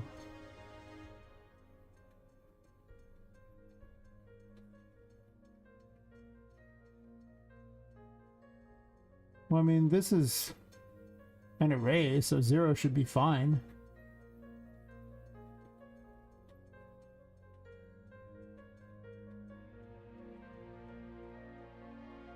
I already said it was easy to make, and easier. Another engine's like, wait, what?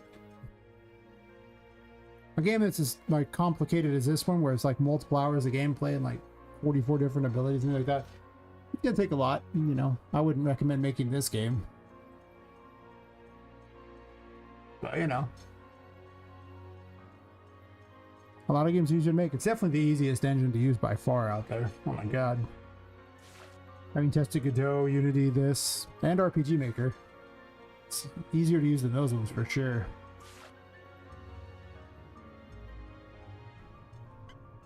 And Defense RPG Maker being hard to use, if you ever tried doing anything with it that wasn't intended, you have to reprogram everything. It's a big pain in the ass. That's why it's ranked higher. You just do what it wants, it's actually pretty easy. But I programmed all these complicated systems and they have to do a lot. I've also had health problems for like the last 6 months, so in those 6 months I've worked on it like 5 days and kind of forgotten where everything was. So it's kind of taking me longer to figure out where everything was.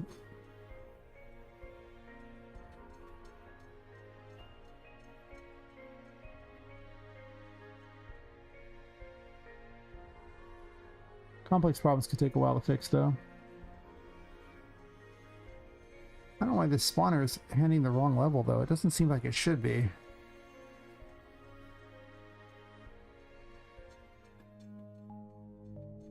Because rolling a 0 should still yield results.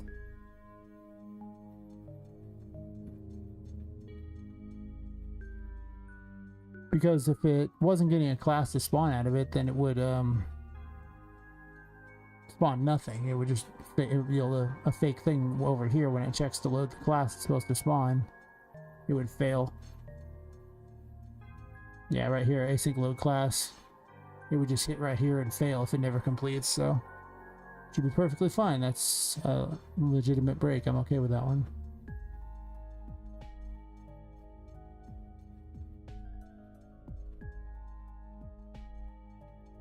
This problem, however, is weird.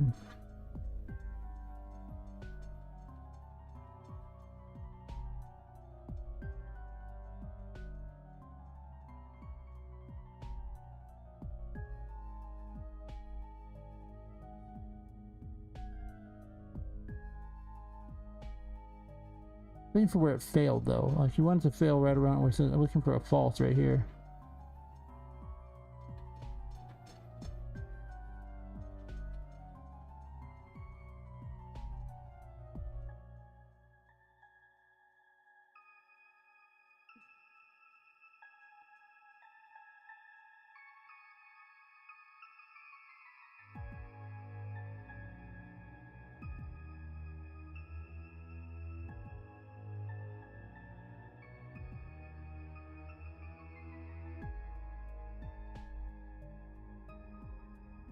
I mean, these should be rolling 3 to 4 every time.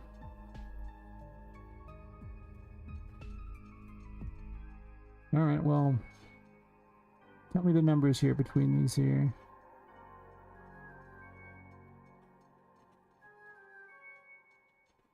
That'll do.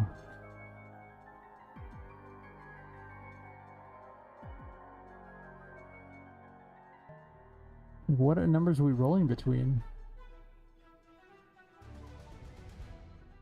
Because it's coming out with a 0 result on a roll between what looks like 3 and 4. And a random integer and range between those should just be 3 and 4 as the only options. And yet somehow it's yielding 0, which means it's not finding information. Oh, actually, I'm just going to put the really high level stuff on for funsies.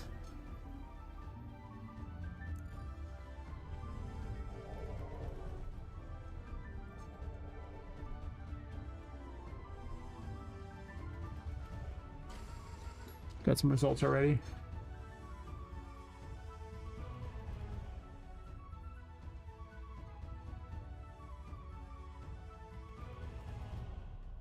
The other ones vanish after a while. I should just set the time so it doesn't vanish.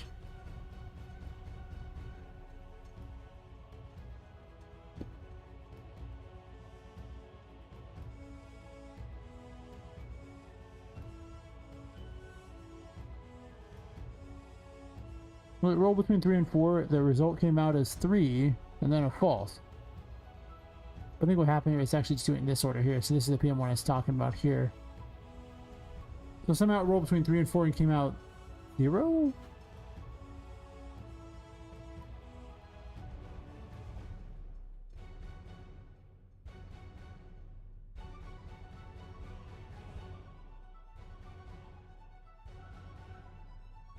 Maybe in this order here, but either way.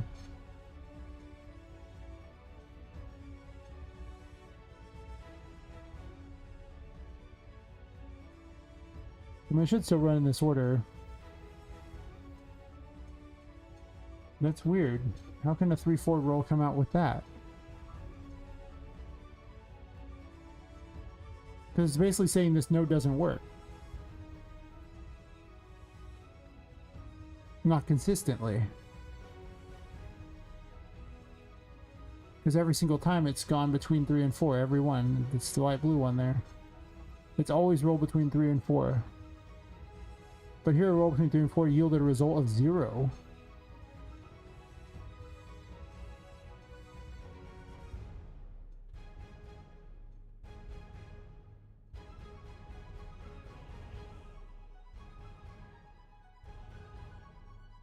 Three there, just fine. 3 there, 4, yeah, that's fine.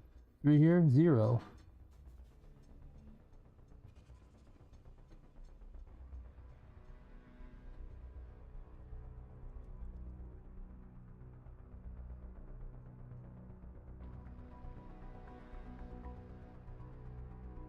What's the difference between stream and not? That's a question.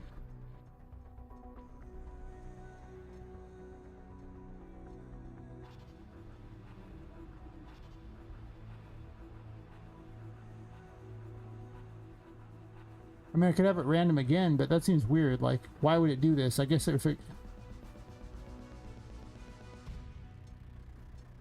It might also infinitely loop at that point.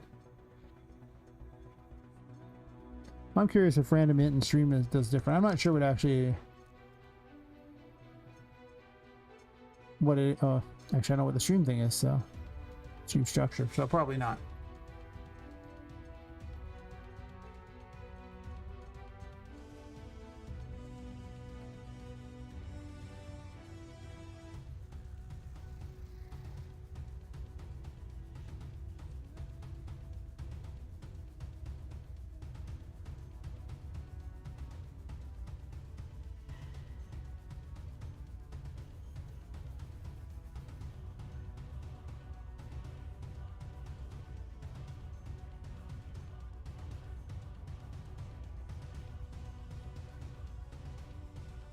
Come on.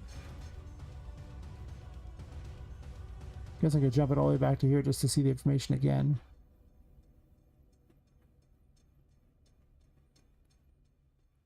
And this way it just continues to try again. I'm uncertain why a node would yield an incorrect result like that. I didn't program the node. That, you know, that's just a built-in blueprint node. You would think that from a 3-4 result it would, you know, random between integer in that range would be 3 or 4. And yet...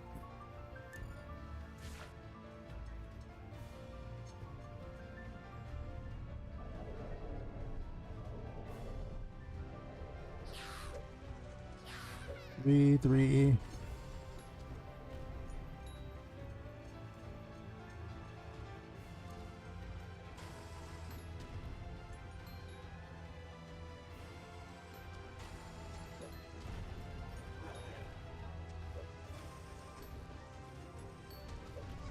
Yeah.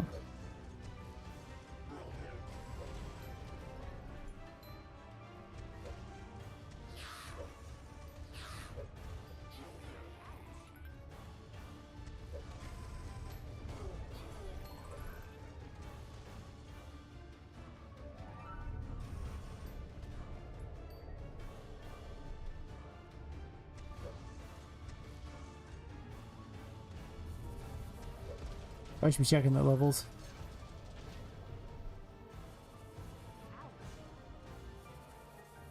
Why isn't the level showing up? Guess I can check the information here, but I think it's just re-rolling until it gets the job done, so...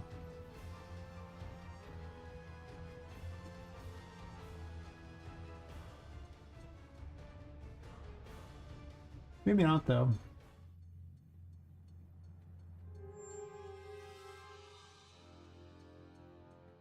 Actually, now it's causing a situation where it's simply rolling in zeros. That's... But it looked like it was actually still working. I didn't see any ones that were below level, though I couldn't really see them on the... Those things. It's kind of... I need to move their health thingy where they're easier to see, because I think they're just hard to see on those ones.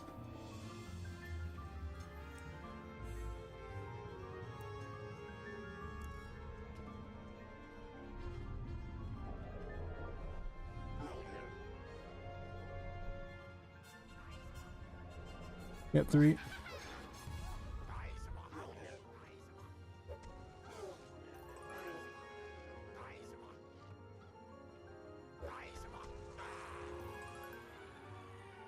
Yeah, I think the ones that don't have a thing showing up in there are actually unable to finish loading because the spawn isn't working right. So it's not feeding the information to their health bar. Is that what's happening? They should have a default though of like 1 if that was the case though.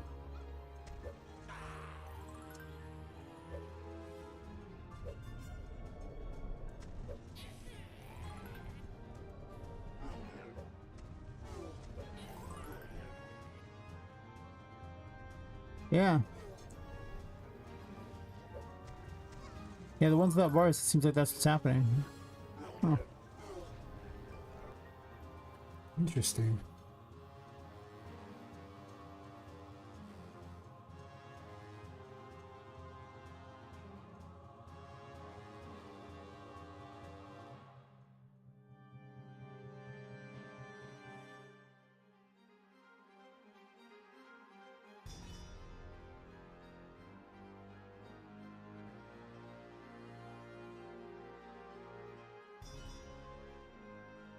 It's rolling from the tables, and that table has enough encounter things there it can go that sticks, no problem.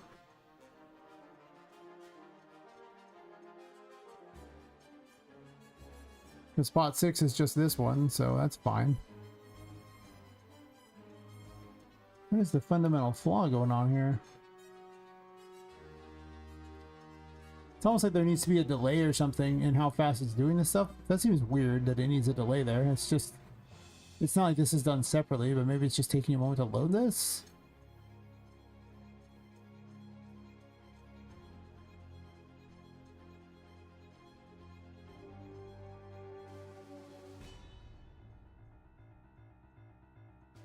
I thought jumping back to here would cause it to do those, but it's not doing that at all.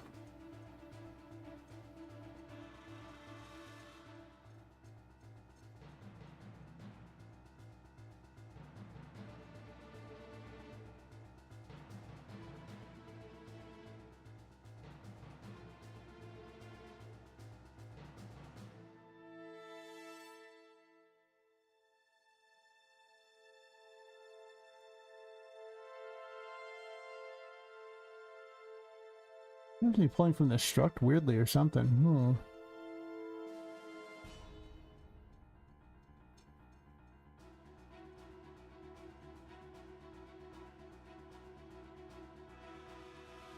Oh. Well, I know part of this problem here is these ones are going to pull zeros because they're these are the destroyables that are at the bottom.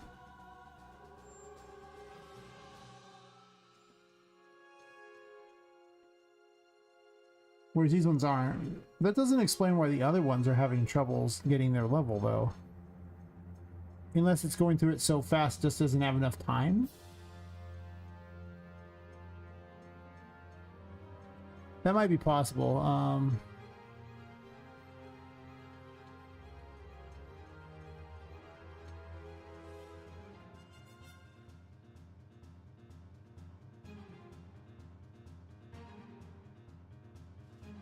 That's part of the problem is the destroyables that don't have levels, and I could give them a level, I suppose. Give them some health, so they're not really set up for health per se. Well, they could be, I guess. I could give the destroyables health for no apparent reason. Could also default them to level 1, but this technically would set them to level 1 anyway. That's fine. Because here, like, the destroyables start at... Should never click off this. It's a terrible plan. 5. 5 should be where you start getting 0 levels. 7, sure. 5, yeah, sure. So we're definitely getting zeros there. That makes sense.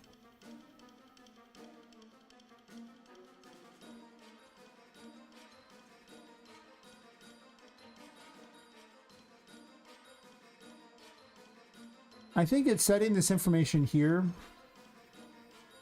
for like a destroyable or something. Well, it's trying to spawn the enemy like that. Like, it doesn't get all the way to the end. It needs to wait a second and then continue on.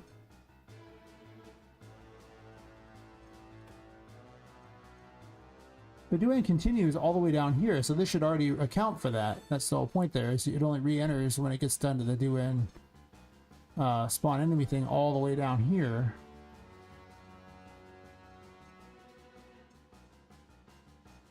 I guess unless it breaks, but otherwise it's all the way down here.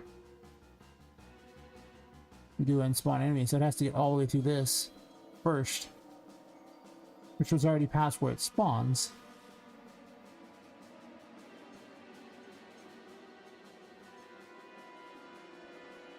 I guess if it fails somewhere, I mean,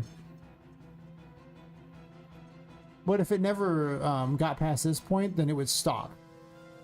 It would never reach back here because there'd never be any point which would force it to do that.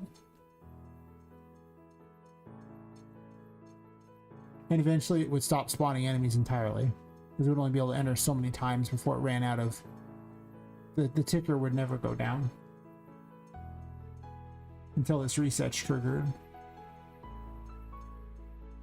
But it smacks of a timing issue, because whenever something is random, it's always a timing problem.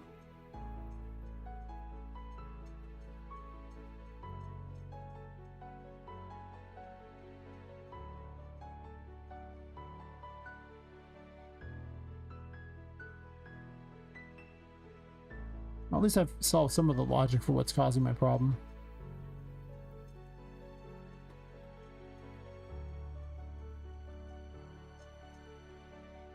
I don't know which one. We'll say 5. It's fine.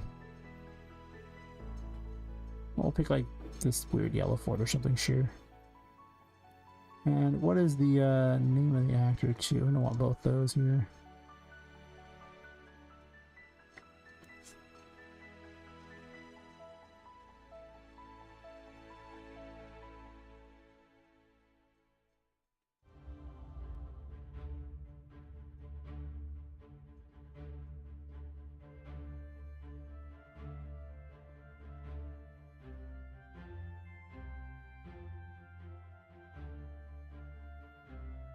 I might have to load the reference there to see what the name is and see what's happening in between.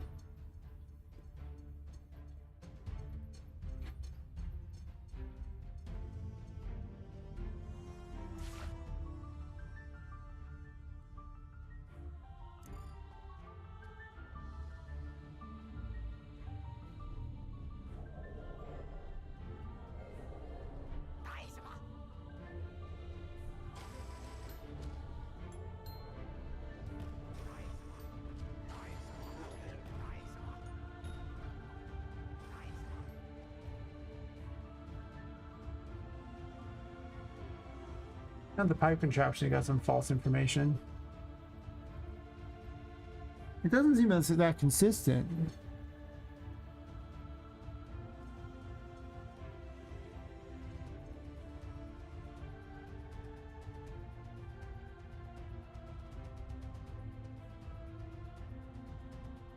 Right here, this Itch Buddy one there, like this happened right here.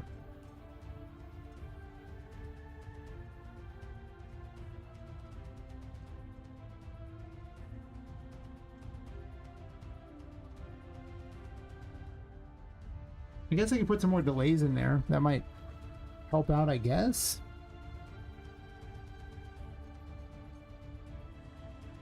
Because it's not the buggies that are the problem, because this one worked fine, this one didn't. I thought it would be picking up one of these destroyable informations here.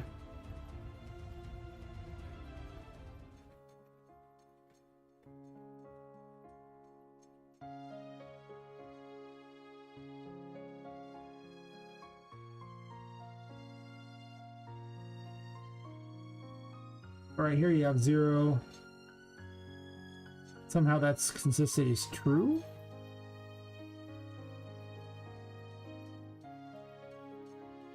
Unless this is like after the fact or something like that. I don't think that's true. It would run through all the things like that. So somehow this... It is decided that...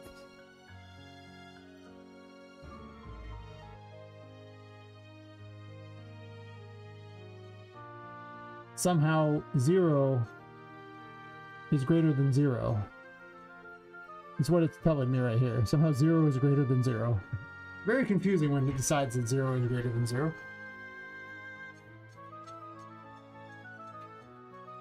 That should yield a false every time.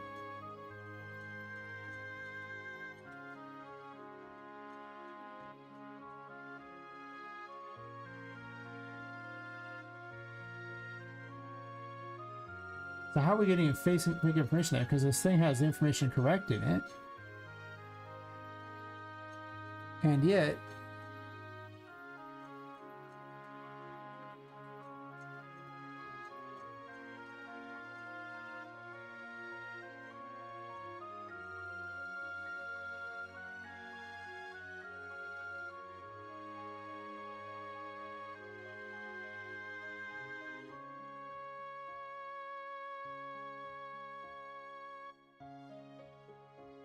Let me test something here.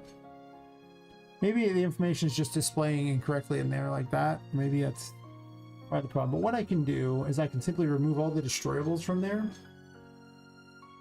And then they're not a thing anymore. They can't mess it up. Right?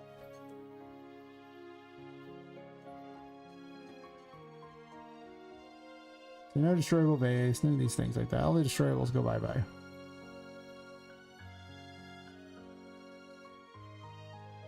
And all these have levels listed on them. 3, 4, 3, 4, 3, 4, 3, 4.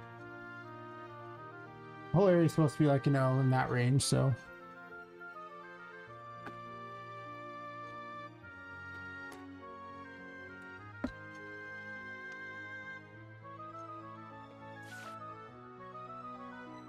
Probably wrap the stream pretty soon. Supposed to be doing shorter streams because of health problems, so I know. Tend to get worse when I overwork and sit at a computer too much.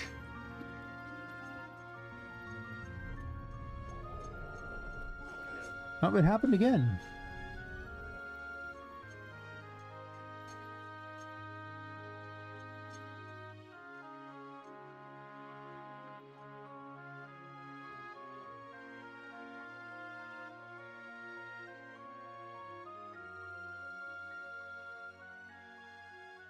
So, where is it false at? Is it a particular one that's messing up somehow?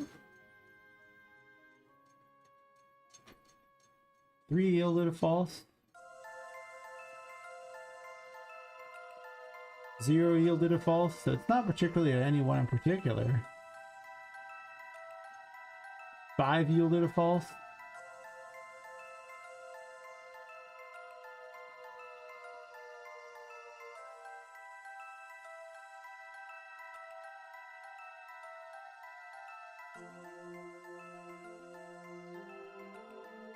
I mean, maybe it just takes longer to look than I think it does.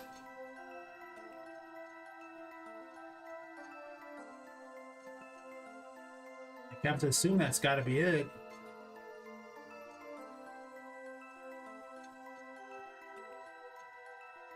Because it isn't getting anything out of the range of the things that are available.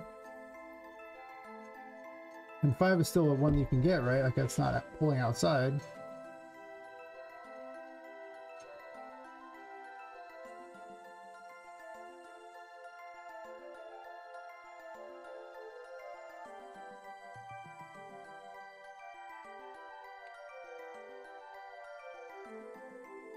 No, maybe that's part of the problem there. You can't get... Position 5 is not a legal position. And I pulled position 5 right here. So I need the length -1 here for sure. Yeah, one of those dumb little things you never think about.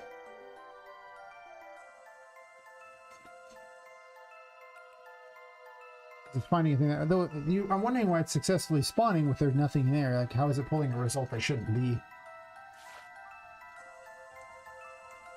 Good question.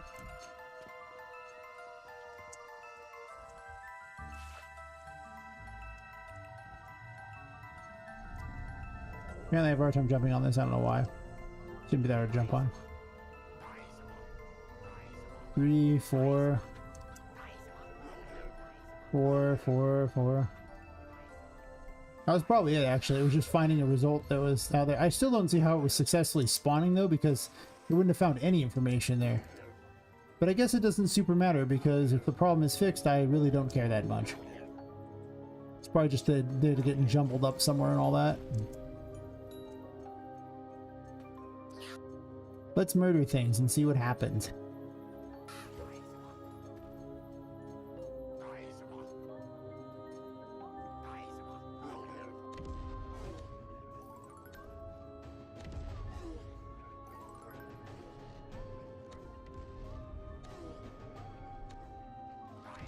Pew, pew, pew.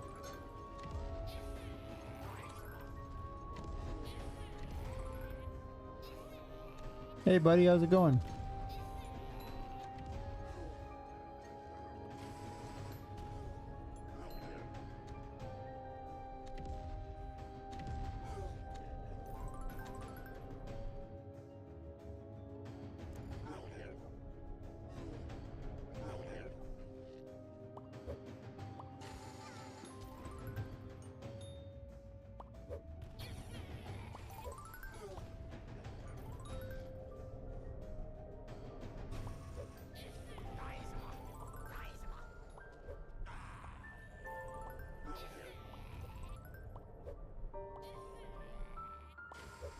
I haven't seen a single one fail to spawn thing like that, so that's probably part of the problem. Let's go check the original room and see if they're all spawning at level 10 or not.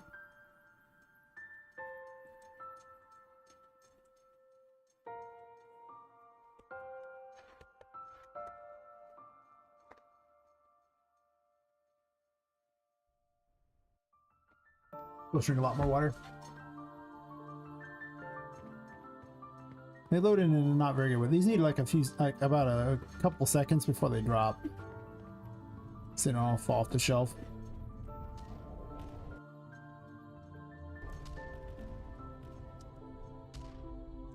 Ten. I should probably just be high level for purposes of killing them off. And actually, I want to see if their health is correct too while I'm at it.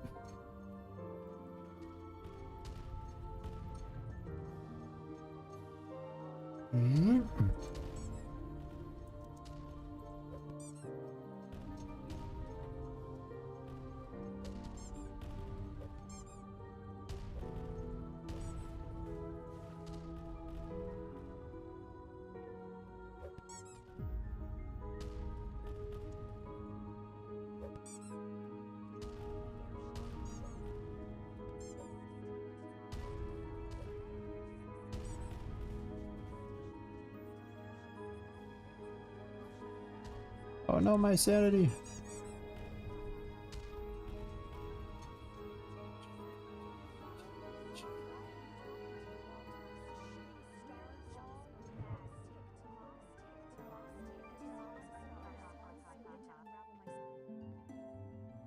Hey, Bits a Bite. Yeah, okay. Kind of getting back into the thing after a big long hiatus of health problems. Don't have health problems. It's my best advice to everyone. Just don't do it. And discovering that the enemies were spawning either at level 1 or the correct level they were supposed to be at. Ah, nice to see you too. Yeah. I kind of started streaming around now, just, you know, short streams, just because the long streams are kind of getting me into health problem issues, you know. It's so terrifying just sitting there. I went like 46 days, I didn't stream, and before that I think I went like multiple months. I missed it. It gives me a reason to work on the game. Where normally I would kind of get distracted. What have you been up to? Haven't seen you in forever. Yeah, man, my break was enforced. I was having like issues even walking like about 6 months ago, and between a lot of, you know, physical therapy and chiropractor and deep tissue massage, I'm back to where I'm more functional. Still getting weird dizzy issues and everything like that, and the same neuropathy in limbs and everything, but I've had issues with my spine for like 6 years, so, you know. That's why sitting here is probably bad for me.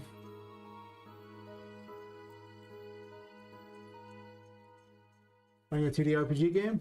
He's about to show me? Nice! I don't think I haven't kept up on anything anyone has done. Like, I haven't even looked at Twitch sideways for I don't even know how long.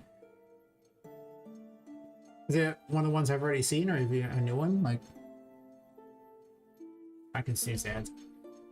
I'm chatting. I don't care about the ads. Ads don't pay anything. Who cares? Irrelevant.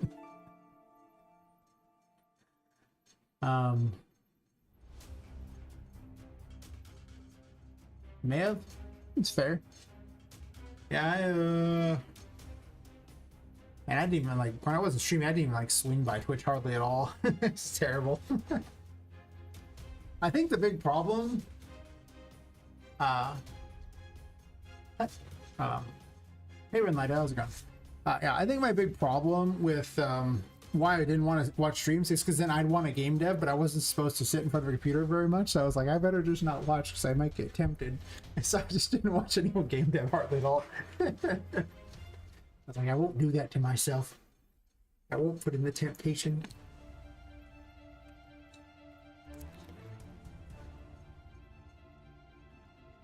Yeah. Like an addict. Like, just one more taste. Just one more. Right in the veins. Come on, just one more. It'll be good. I swear. I only need the one and I'll be fine. And, yeah. I'm already streaming longer than I probably should be, but... Yeah, it is.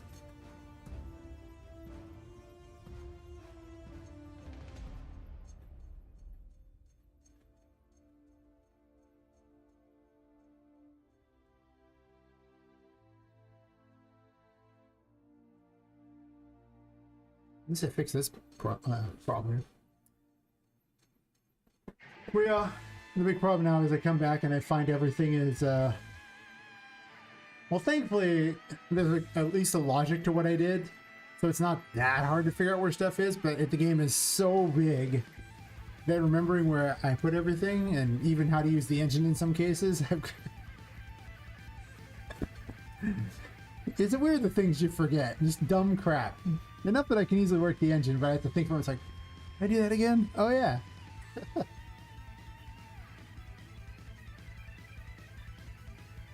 I kind of wish I kept better notes. I just spent a bunch of time trying to solve an issue that turned out I needed to subtract one from a length of an array. I didn't know where it was, the problem. I'm like, how come it's deciding 0 is greater than 0? How is that even possible? Well, garbage information in, garbage information out. That's how it's possible. Now, eventually it turned out that right here, I was just calling the length of this array and randomly entering it for it. And it was pulling the potentially one, beyond. But even though it would then successfully spawn something that shouldn't be possible, because there was nothing in that position, it should be all junk, but it would spawn with the wrong level. Because it would random these things here, but it would random 0 and 0. I don't know how it pulled that off, because like I say, it should find nothing, no record there, and give an error.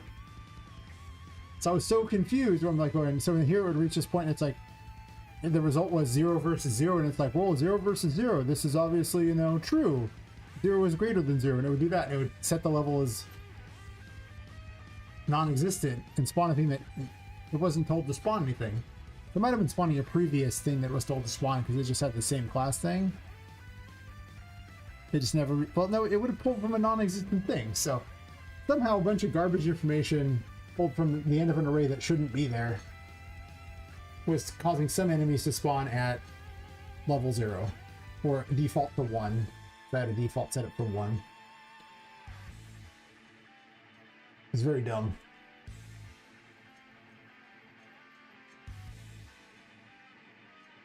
And clear all the information. I had to check stuff.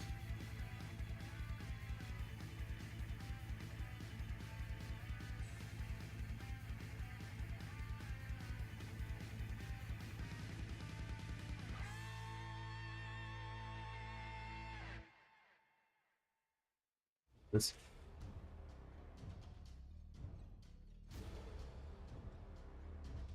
At least that fixes that problem.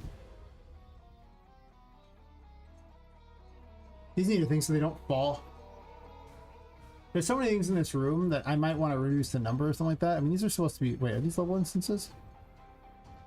Oh, they're not a level instance. Oh, that's stupid. Let me fix that. I love me some optimization. Level, create level instance. Yeah, I can't pack level after that.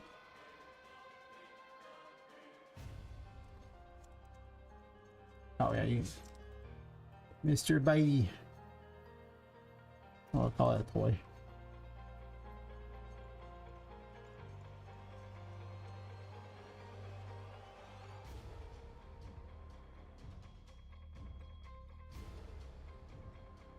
This needs to be at all at zeros.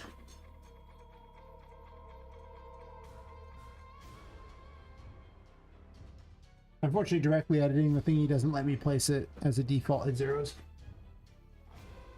You have to go inside it to do it. You can't just edit it from another level. I wish.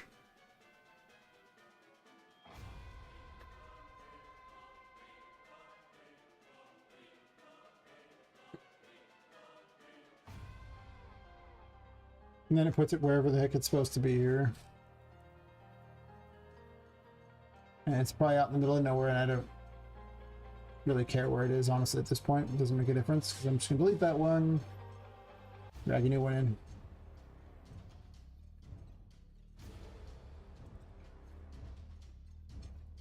Gotta remember to optimize your crap, and blueprints are not optimal. Not when they're spammed, well, they're never optimal. Like, I should say the actors out there are not optimal, I should say, is what I'm saying here. These level instance ones are where the blueprint's inside there and it just sits there and goes, oh, I can just sit there and duplicate this over and over as one singular thing. I just load it over and over, duplicated. That is optimal. For sure. Let's put these in the creepy curios thing. The things we do for optimization. I remember testing this, and like the same number of level instances versus blueprints, it's something like I think it was like 50 blueprints was equal to something like 6,000 or something of these level instances or something. It was stupid. The numbers was huge. I couldn't believe it.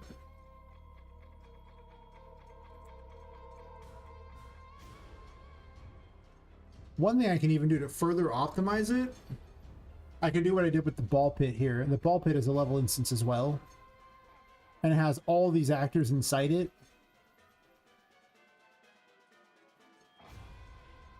Oh yeah, I've been started adding things into this room, like all the toys and everything like that, and little signs and everything. So it's like 1928, I believe, when the game is when it's happening. So the prices are reflective of that. Yeah, I've been kind of going along and doing things.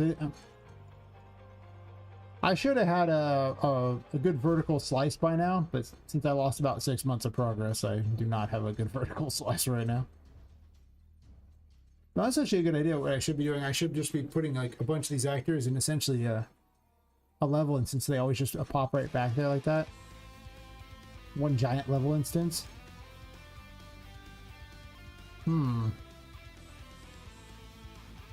And that would mean that instead of loading all these extra things, it loads one thing that has actors in it.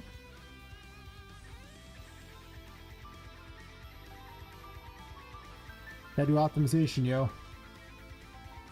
At least I didn't fall this time.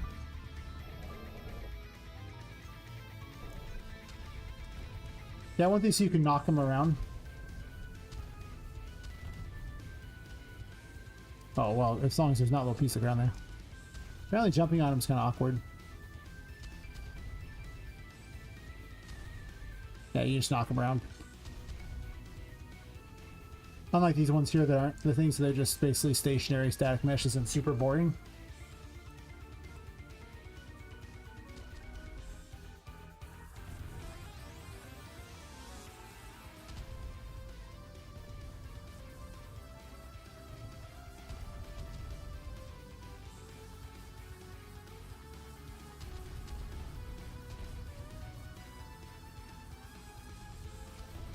But the optimization for this room is going to be terrible because I have to have all these toys on the shelf and they have to all be interactable.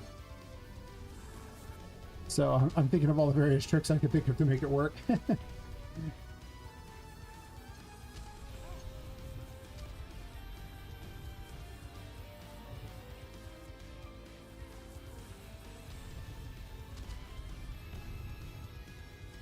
Normally there would be a cost to using this ability, so that's why I swap out of it real fast.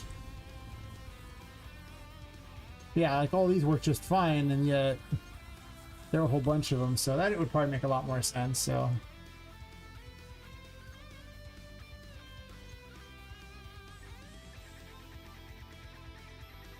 I could just open up the level instance like that and just put them all in there, unless I want to do,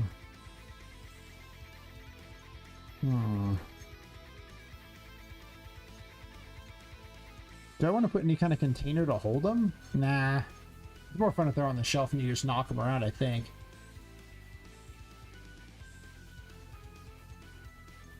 I guess I'm probably only going to use this in one location, though.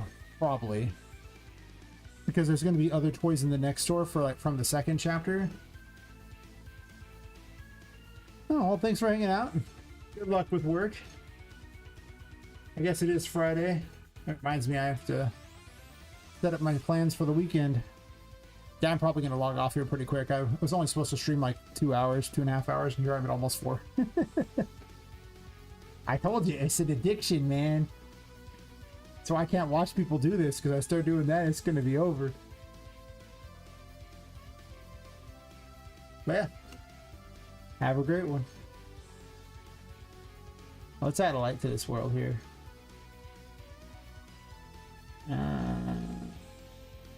I don't think Ultra appears, does it? It does! How handy, thank you. Hello! Like, I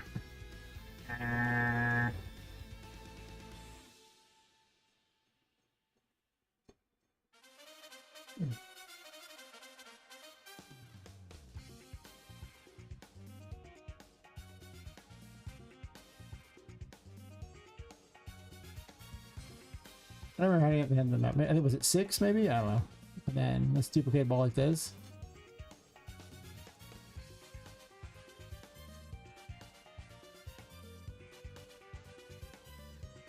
And then you delete Ultra Dynamic Sky. Save this and then run back to the other level real fast.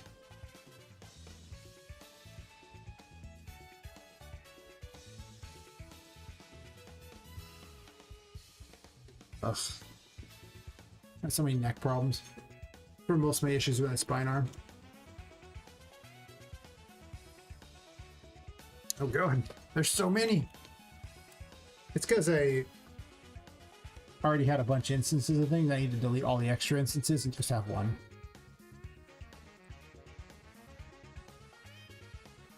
Yeah, now I just have one thing that appears, which is a lot easier on the, you know, the loading. I should have thought about that earlier. And then I can put it other places too, so I can have a bunch of copies of it if I want more.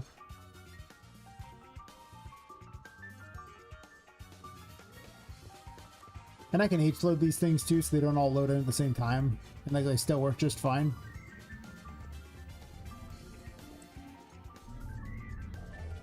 But now it treats it as like one thing that's loaded, so it's like infinite faster. Also easier to load it in and out of these data layers.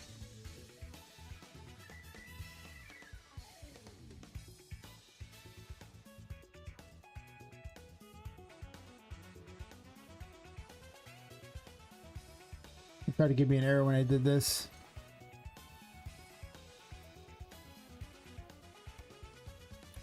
I'm gonna make a new one.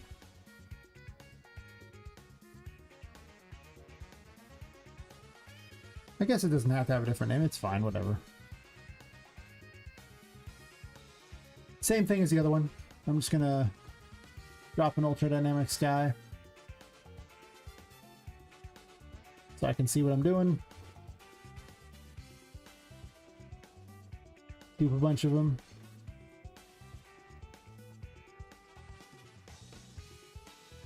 Probably like 6 or so, and then just, you know.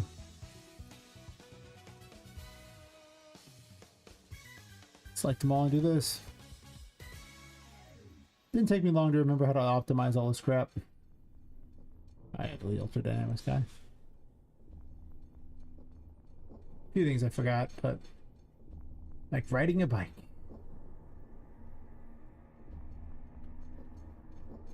I still gotta convert the others over too, but easier to position them too. I can also just dupe this thing over and over, so I can just have the same. I can have a bunch of the toys everywhere. Easy. I don't really want that many, because, okay, hear me out. I am going to try it once just to knock them all around. it's one of. You just got to do it sometimes. You just got to knock them around. It's fine. Don't worry about it. Sometimes you got to do what you got to do. It's fine. It's cool. Take a second to load all those, I imagine. Yeah, look at them. There's so many. Yay! Way too many. It's kind of fun. Yeah, you can see how much more efficient it is when you have them in these level instances. Like I can have all those on top of each other, and it's actually doing pretty good. If I closed all the crap I had in the background, it would actually probably be loading really well. It is fun to knock them around, but then you get to these and they're just pure joy kill right here. It's not cool at all. But I don't need this many. That's insane. I don't need that. It's funny, but it doesn't look like a regular store shelf would look.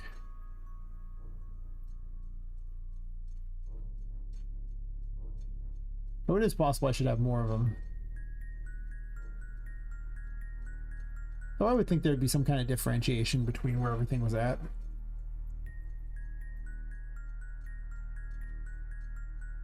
Probably.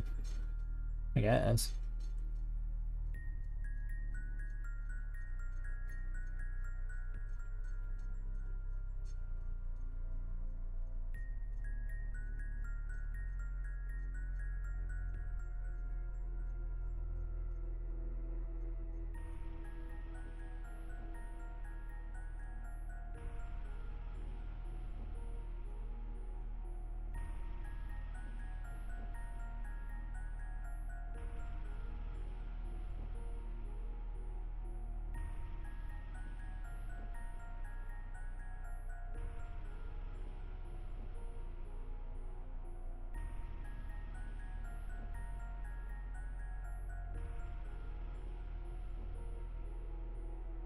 Was it like a size 4?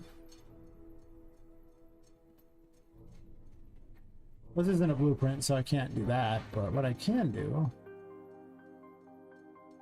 is make this a size 4. And then convert to a level instance. No, wait, I'm missing a step. I'm stupid.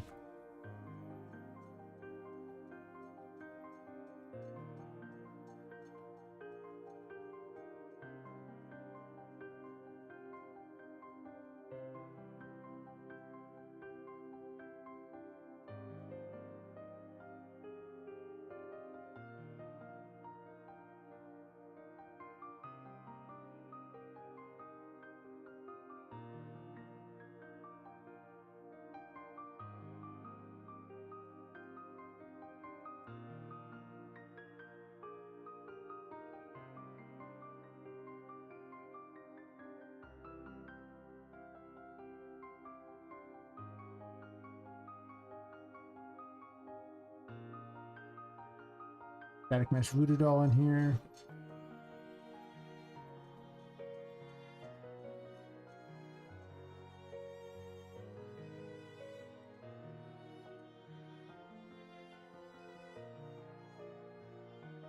Don't worry, this new mesh thing, I didn't need to set this up. I could have just ditched that whole concept, but whatever. That was back when I thought blueprints could just be all over the map and it'd be fine, and I couldn't, you know, didn't need to do this ridiculous amount of optimization. Oh, what a sweet summer child I was on that one. For sure.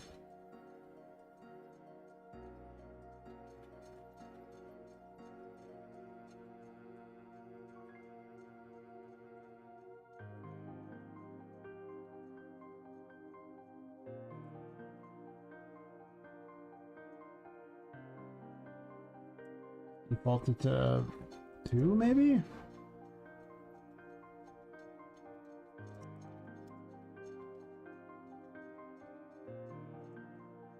The size 3? It's pretty close. Is it close? It's not close, is it?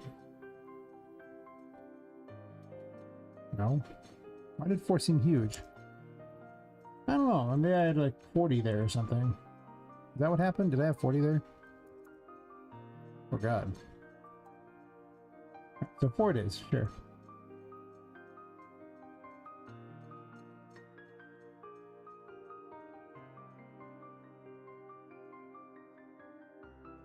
It's probably fine. I'm gonna take the flotation stuff off. I'm not sure if I'm gonna bother with floating in water or not. Whatever the case. Level instance.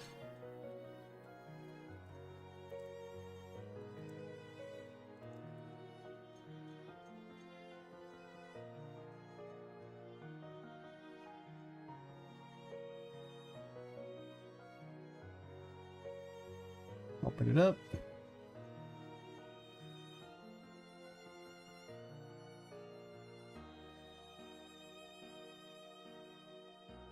Put it all zeros so I can easily find it.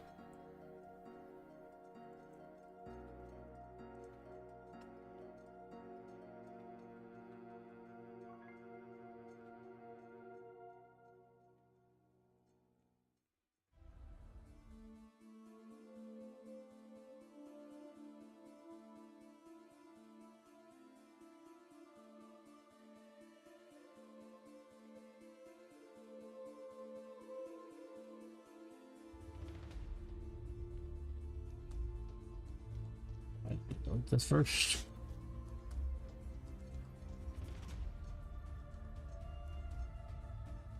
Otherwise, there'll be an extra light source because it would just have an ultra dynamic sky inside this level, inside my other level, and that would be terrible. Let me tell you how it would be.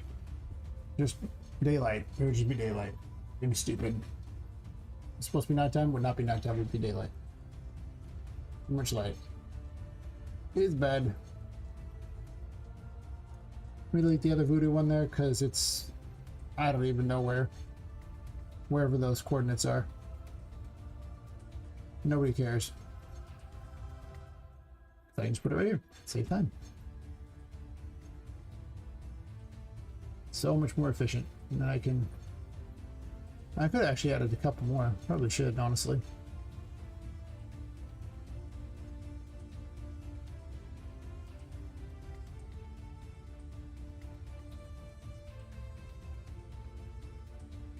It does feel like the shells could have a couple more dudes on them, you know? Maybe.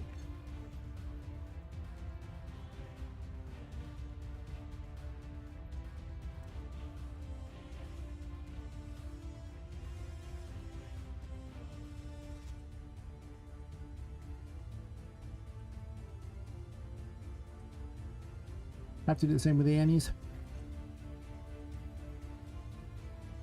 No, I'll probably do more of that tomorrow. Like I say, I'm not supposed to stream beyond too much, so I'll probably end up calling it in a second here.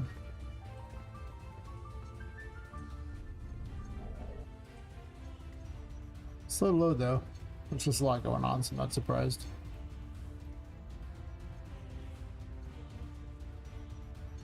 Yeah. It's already about 4 hours. I was only supposed to stream like 2 to 3 hours, so 4 is kind of a little bit beyond the number I was thinking. So I just want to do lots of little short streams. Where are you, buddy?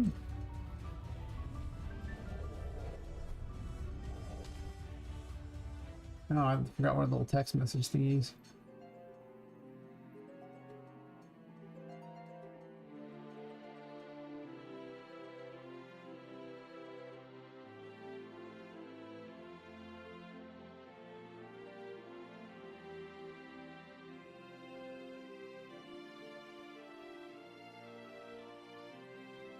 I wonder why that's not a thing. Well, it seems to work better without it being connected, so it must have been bad to have it. I mean, a bunch of boring legal documents help my wife make her company. Oh. Why aren't you just multi-talented? Jeez. Who does that? That's weird. Oh my god.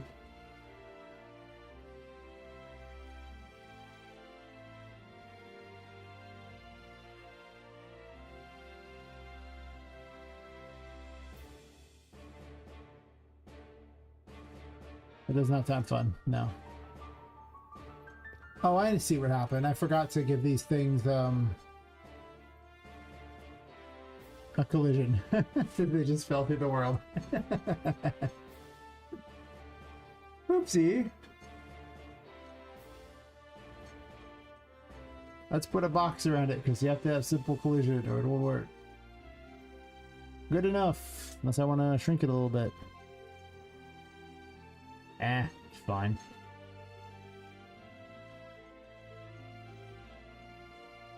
I want to see this work, so as long as this works, I'll be happy. Haven't? That's fair.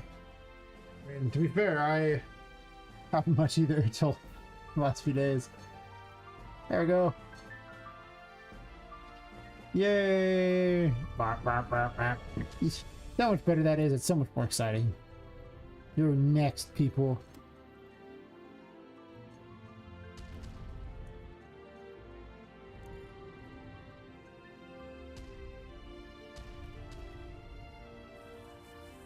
It's fun to do, but you know.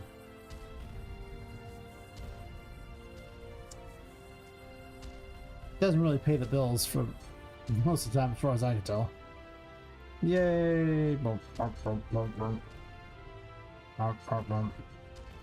This room's gonna be a lot of fun, but the level of optimization that's gonna be necessary to have this many stupid toys just sitting there that you can interact with is dumb. Soon though, soon. It'll happen.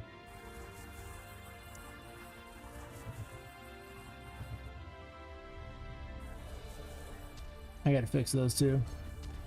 The little sparklies on those so that they are a little more centered.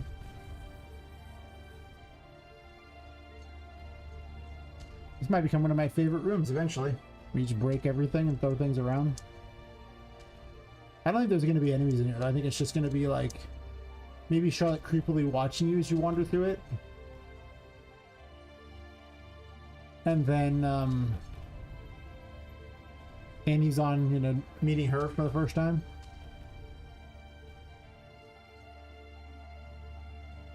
So maybe toys might be fun. You get to throw them at things, so that might be cool. Who knows?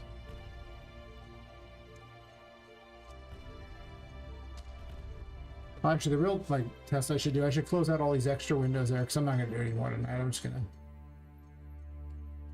see where we're at on the FPS, I think. Because we're at 4 hours and that's clearly longer than I need to do. Well, longer than I should be doing.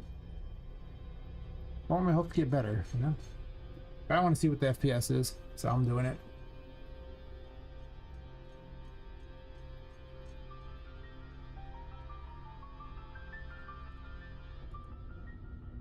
Well, that's not too bad.